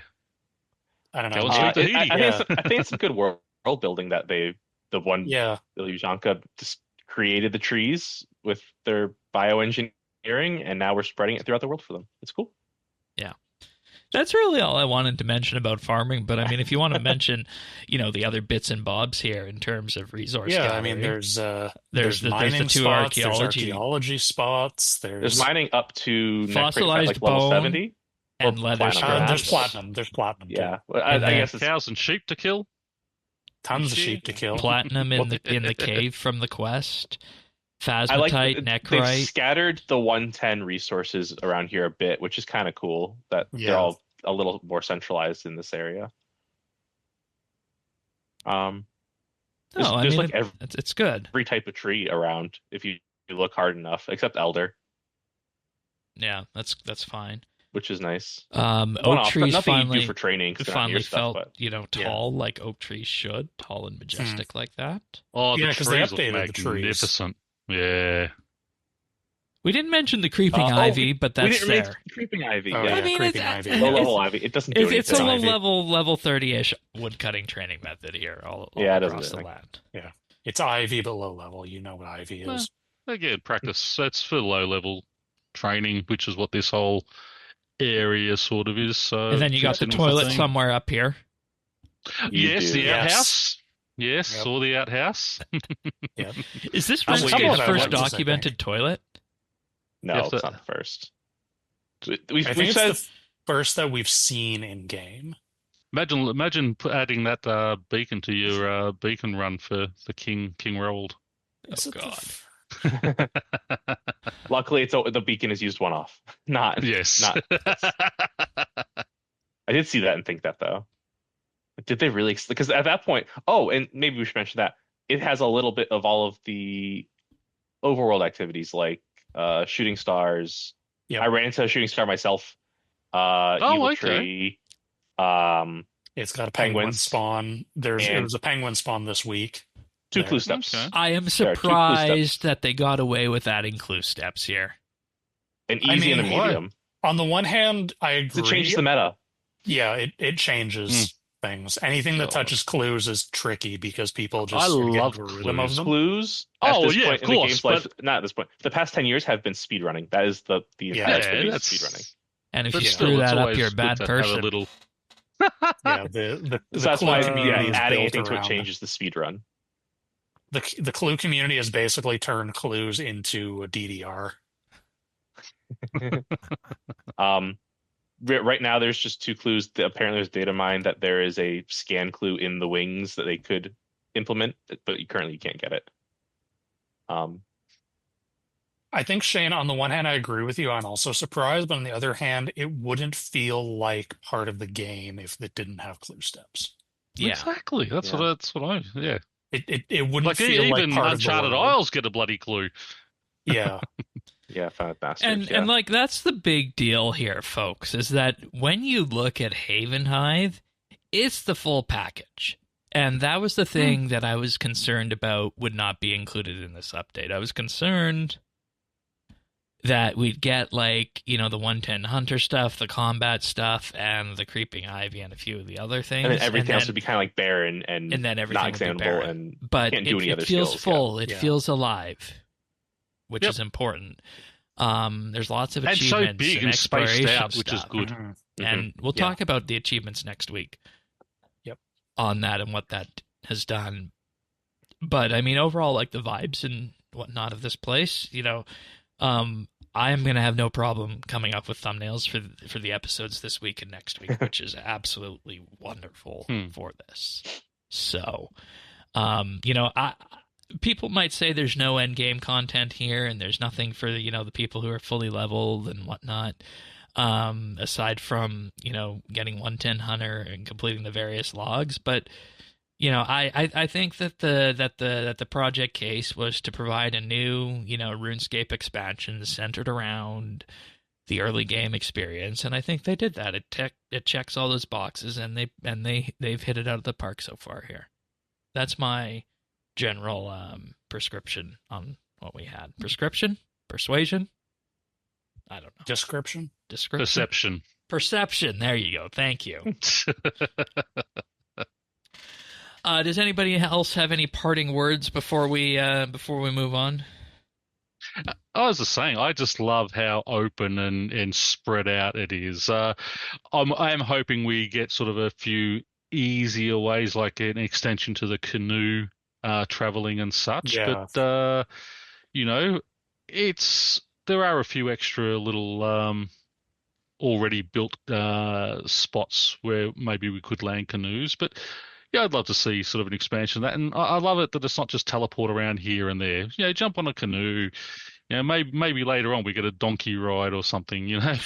But overall, I think they've done a really good job for it. And they did telegraph very well that it was going to be low level, so I don't think there was that same disappointment that surprise. Sort of come with Menaphos. Yep. I think it was a good, solid update.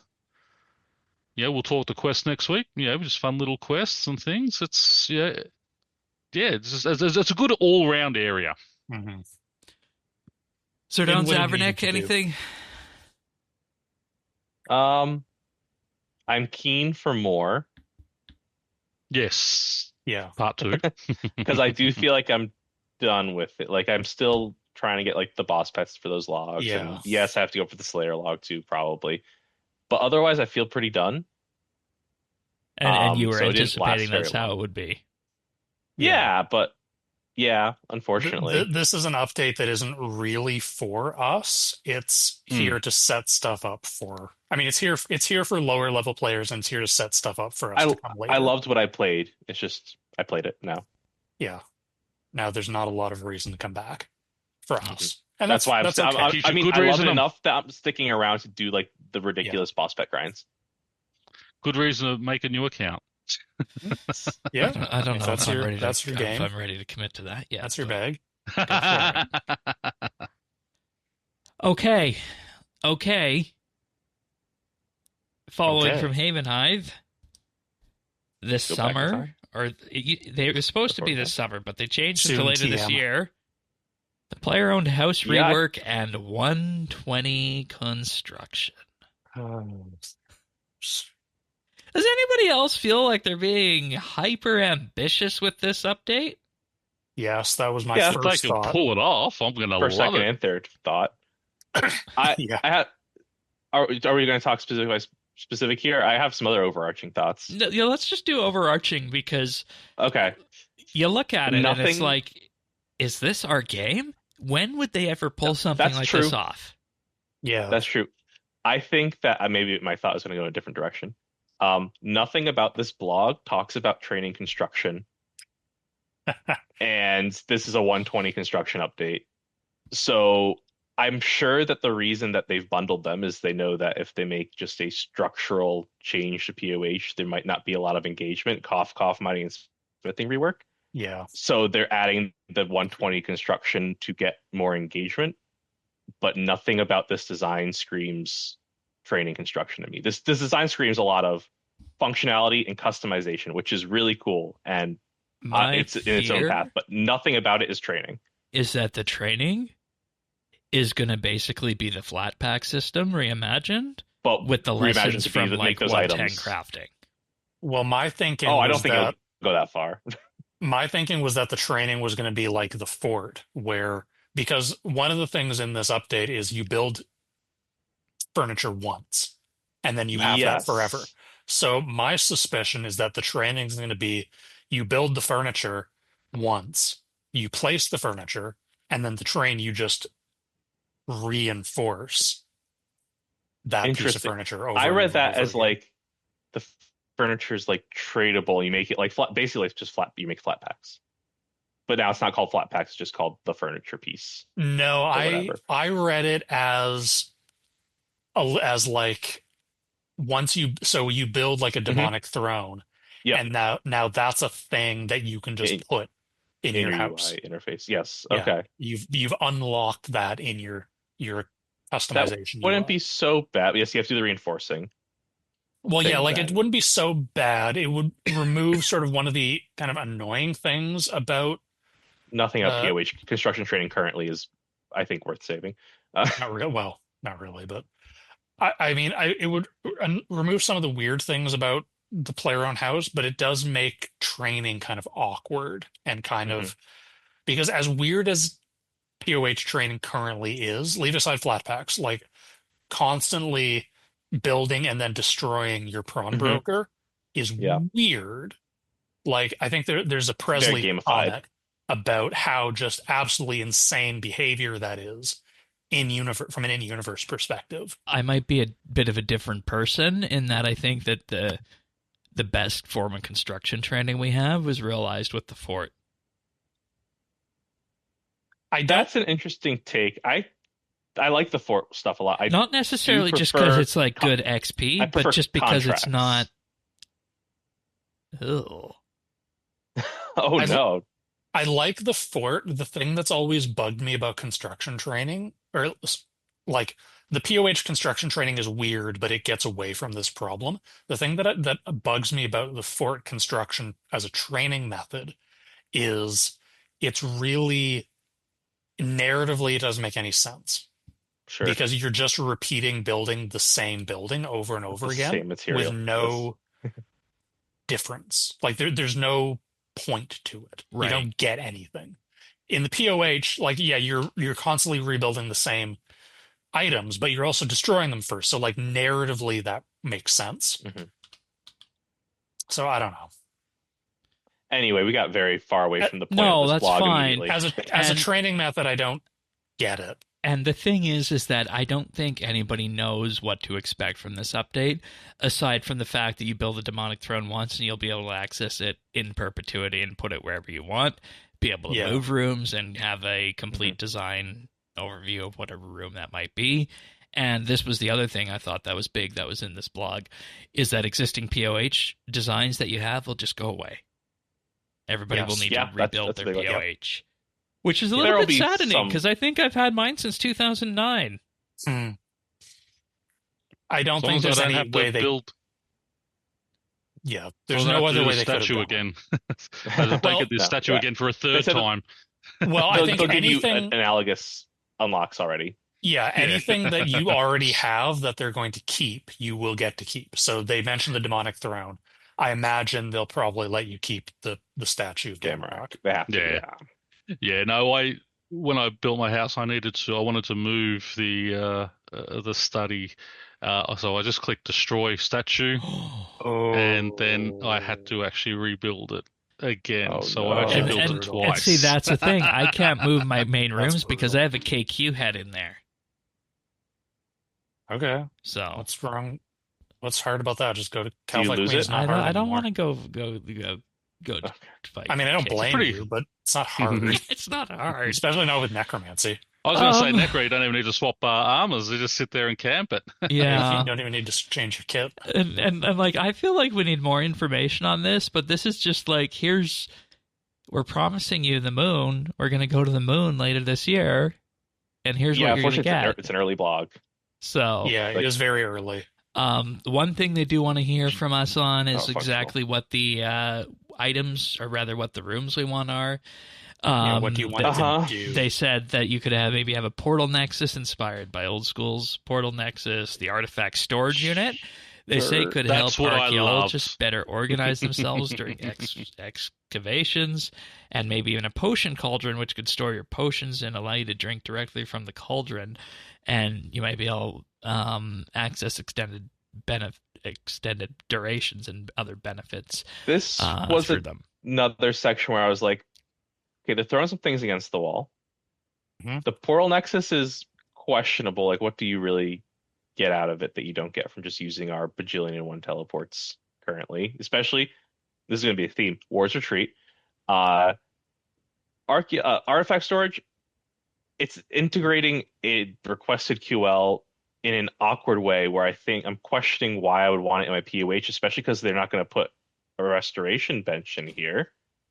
So what am I pulling them in my inventory to put them in my house to store for later? To then not going to bank in here either. So then I have to come get. So why aren't we just using construction to build a storage thing at the Art Guild next to a bench?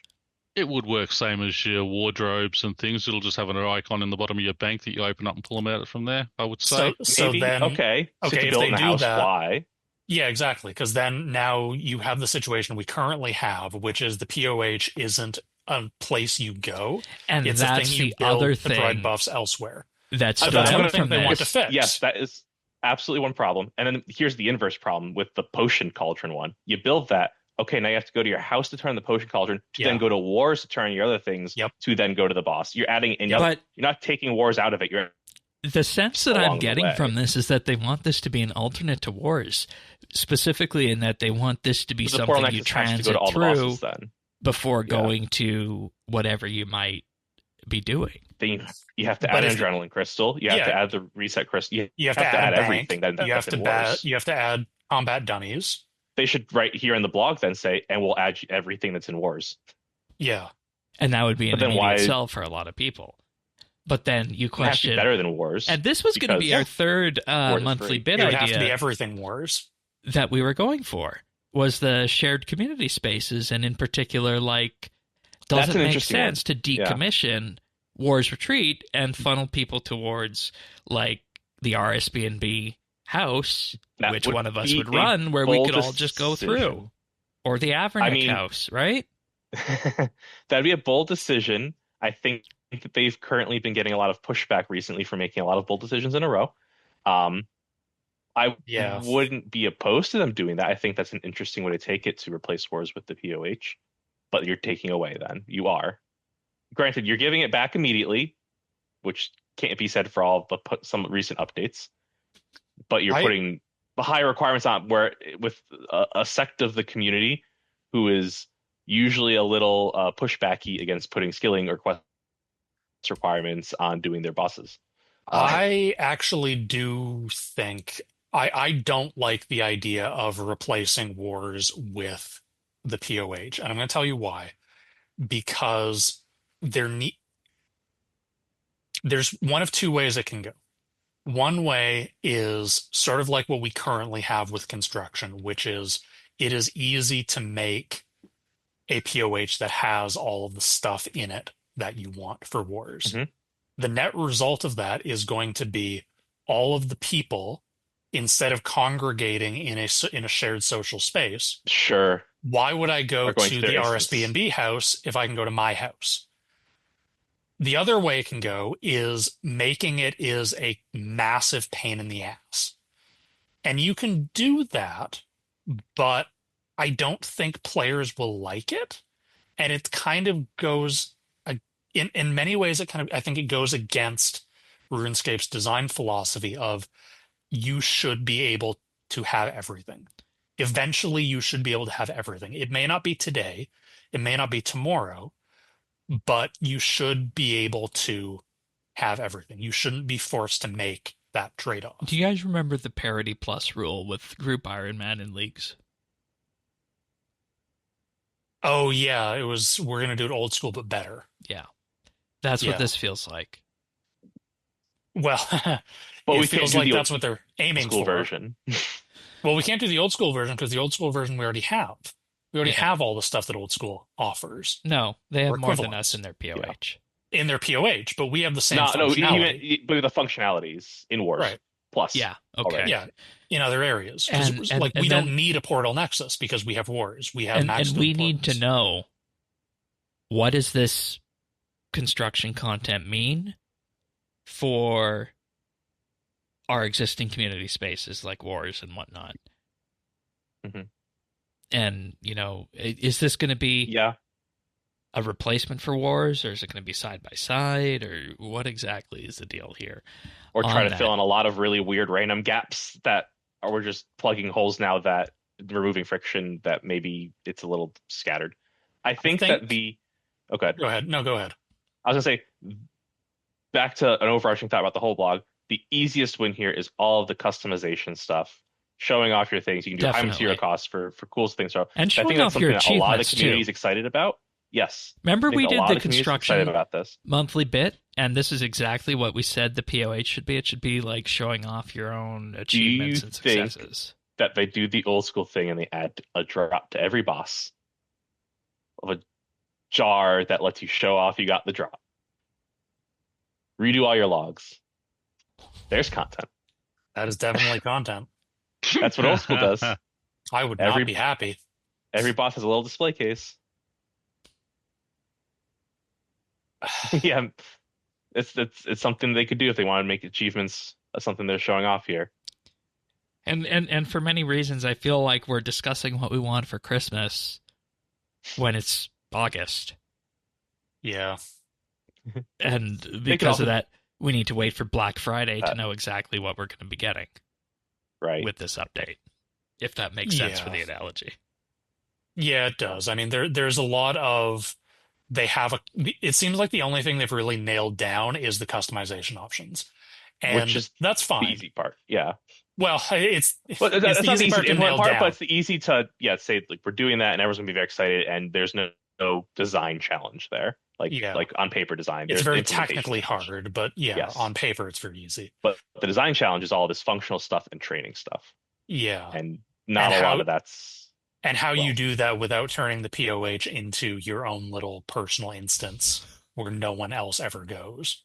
Which is apparently which is the opposite of the thing we want, because everyone Mod Anvil keeps talking about how he wants to see more people being funneled together in shared spaces. Yeah. I do think that the further away from the cosmetic part of the POH we get, the more disparate the opinions get. Because I've seen opinions like, I want to have a smithing area, an archaeology bench, an invention bench, and everything in my house. And that's definitely, I don't think the direction we're going in, but it's something some people want. They want their house to be the best place to train all the skills.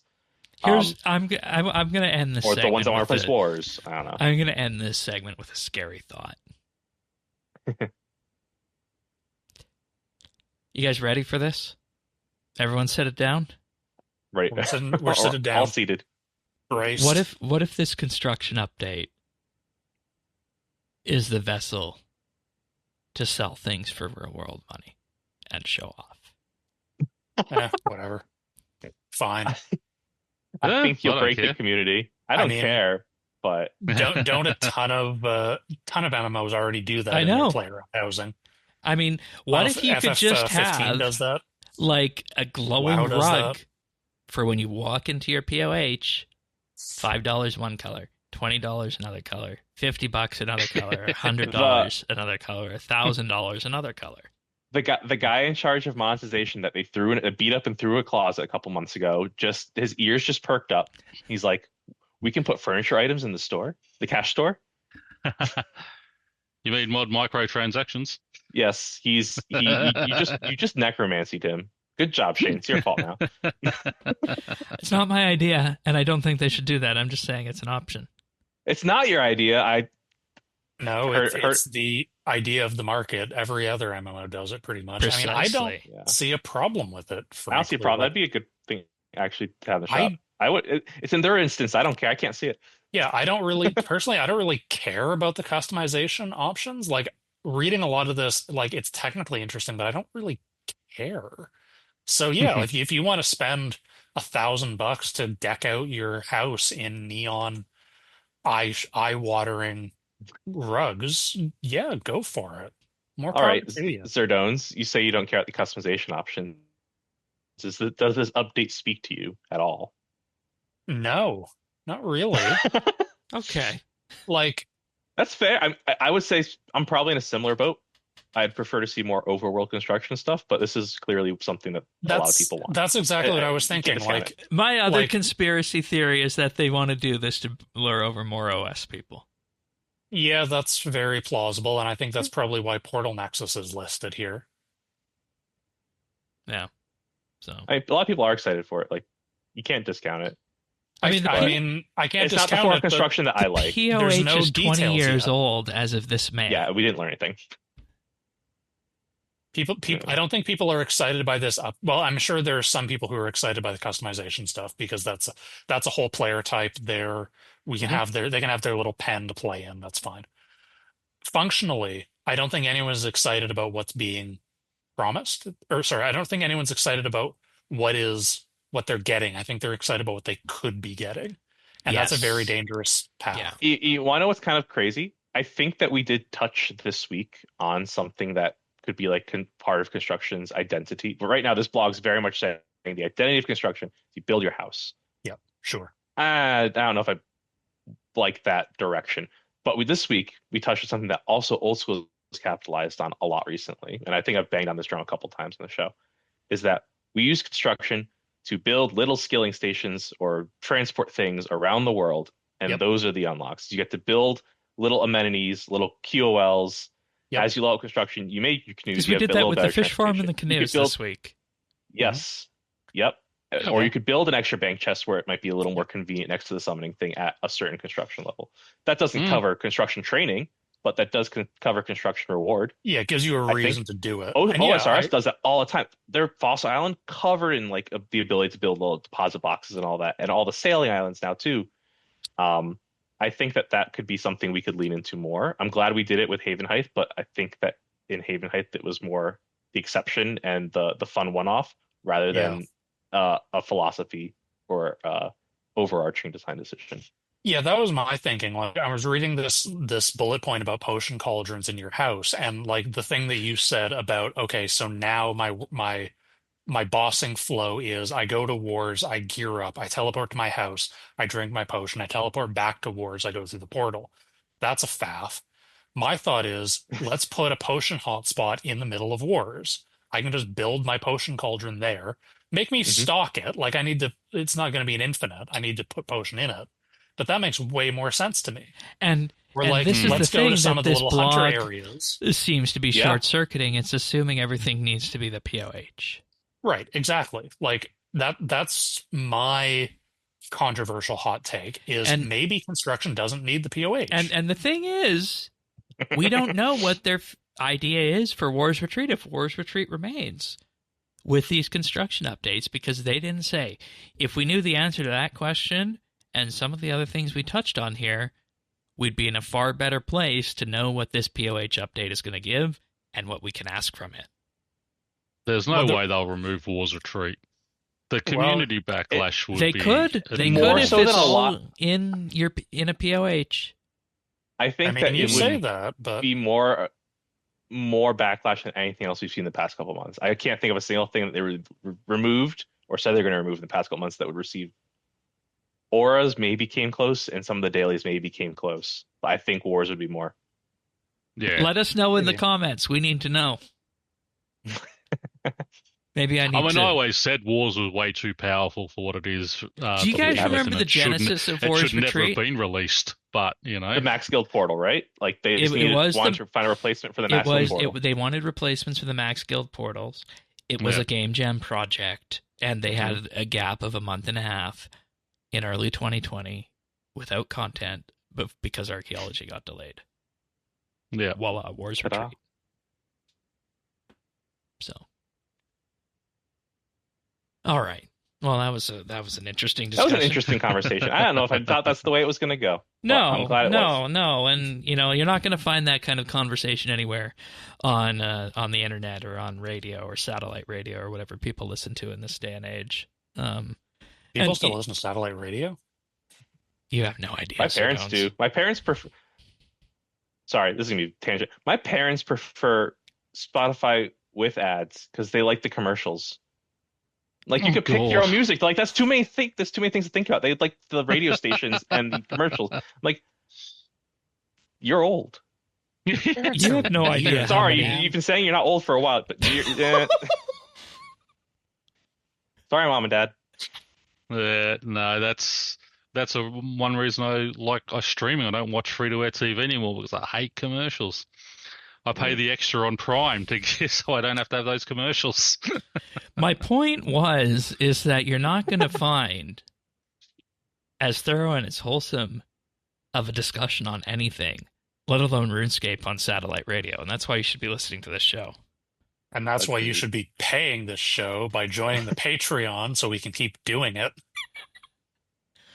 And if you want your achievements read out, if you want your name to be read out on this show, join the Discord, update.show/Discord, and post your achievements. I have noticed this year a downfall in achievements compared to what we had in the tail end of 2025. So if you want your achievements read out on the show, update.show/Discord.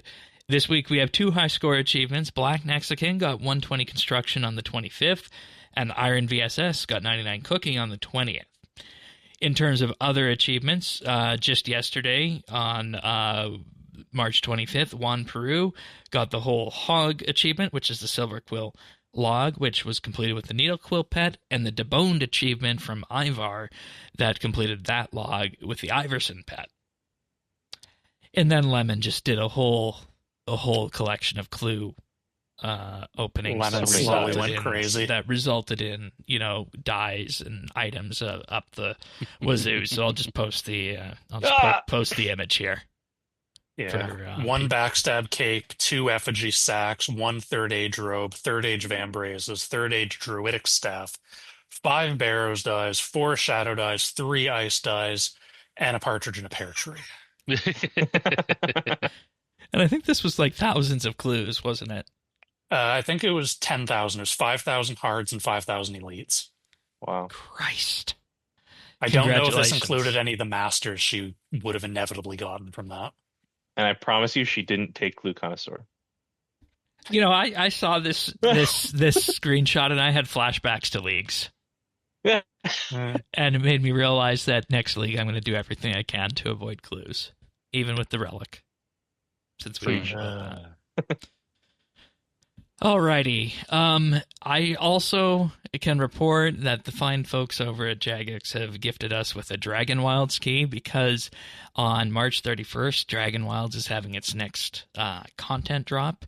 So if you want to be able to play that, just mention Dragonwilds in either the YouTube comments or in the Update Discord channel about this episode. Say, the word Dragonwilds. Say you'd like to be entered into the drawing of this, and for everybody that does enter, you will be entered to win a key for Steam for the full Dragonwilds game that has been kindly provided over to by Jagex, and the giveaway will close on the 31st, so you'll be able to access that content as soon as it arrives. So once again, if you're interested in playing Dragonwilds and you haven't played it up to this point, once this episode drops, just post either in the comments over on YouTube or on the Discord over at update.show/Discord about Dragonwilds in response to this episode in the hash update channel, and you'll be entered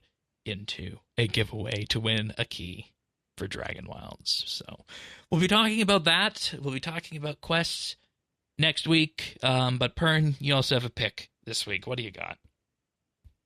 Yeah, this week, basically Alien Earth, for the fans of the original Ridley Scott movie from back in 1979, Alien, and all the things that were released after it. Some of them, anyway. Yeah, well, yeah, they weren't all good, but most of them were. It is on Disney Plus here, but I'm just having a look. It's actually on FX on Hulu was where it actually come from. Basically, it's set 2 years before the events of the original Alien movie, and the basic premise is there's a guy they call the Boy Genius who has or is trying to perfect human synths, as they call them, and it's a transference of all your brain, your thoughts, everything into a synthetic body. So rather than just having the cyborgs or that type of thing, yeah, it's a really good idea. But they go through all the different things there, But while he's doing this, another corporation's ship has crashed in his area. So he takes what was on board, and there's a big fight about all that as well. But on board were 5 alien eggs, and it just goes through what happens there. One of his synths can actually talk to the aliens. Sort of starts understanding their language and such. And it's a really good concept, and it's sort of. He feels that because he has built these synthetic bodies that he owns these 5 original kids that he's put into these synth bodies, and sort of their growth and fight back against him eventually. It's a really good show. It's a thinking show. That's good. Plenty of action, but it really does open up a lot of moral questions, and you think, oh yeah, well, what about that? What about that? But it doesn't shove them down your throat, which is what I really like about shows that just don't sit there and shove ideas down your throat. It puts them out there and makes you think. I wonder where we get this in Canada. Probably Disney Plus. Disney Plus. It is most of there it is. It says. It's on FX on Hulu in the United States and Disney Plus internationally. Okay, then. You guys don't have Hulu? No. Hulu is only in the U.S. Well, yeah. I'm glad that Disney Plus has been integrating their content because Hulu has got a lot of good shit. Yeah, Hulu, Disney Plus has integrated a lot of those American-only streaming services for the rest of the world. So yeah, we get that. We get there's a few others on there. But yeah, the reason I am recommending it is because it did get renewed for a second season, which starts filming next month. And I have just been bitten so many times by TV shows, sci-fi shows in particular. that get one season and then, you know, they don't get the number 2. So I just don't even bother anymore until I know that it's had a. That's I'm exactly the same. The reason I because when this come out, I thought, that'll be good. I'm not going to watch it until I know it's going to continue. Yeah. So and they've ended it well. They've wrapped up the season, but there's that they've opened it for that second season, which if they go the way that it's sort of leading towards, I think will be even better than the first season. Wonderful. All right, thanks, Burn. Well, no worries. I think that's pretty much it for this week. Havenhythe got a full-on discussion, and we even managed to work 120 construction and the POH in here. Hey, that's it. And I made some people really small, but that's an example for the clip show after the fact. Yes. And now that we got all of the semantics out of the way, we can talk about the real meat and potatoes next week, which is quests. Yeah, the really important stuff. Quests and lore. Lore. Yeah, this week was just all meat, no potatoes. We had the potatoes next week.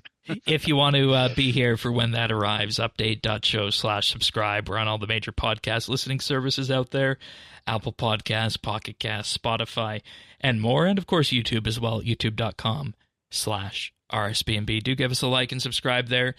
Greatly helps the channel out. And I'll say again, if you want to be entered into a competition to win a Dragonwilds key, just post about Dragonwilds. Can have the word in it, can just be something creative, or even just the word Dragonwilds, either in the YouTube comments or over in our Discord at update.show/Discord after the episode comes out, and we'll run that until Tuesday. But good that you were all here and everybody enjoyed themselves, and we had a good, wholesome discussion. Thank you, Avernick. You're welcome. Good. It was a good discussion. I agree. It absolutely was. Pern, everyone's second favorite Australian. Good having you. Thanks for having me again. And, of course, Zerdones. Thanks as always. Always happy to be here. Yep. And with that being said, we'll see you guys next week for another episode of RSBANDB Update. See you then, everyone. Take care. Happy sleeping all.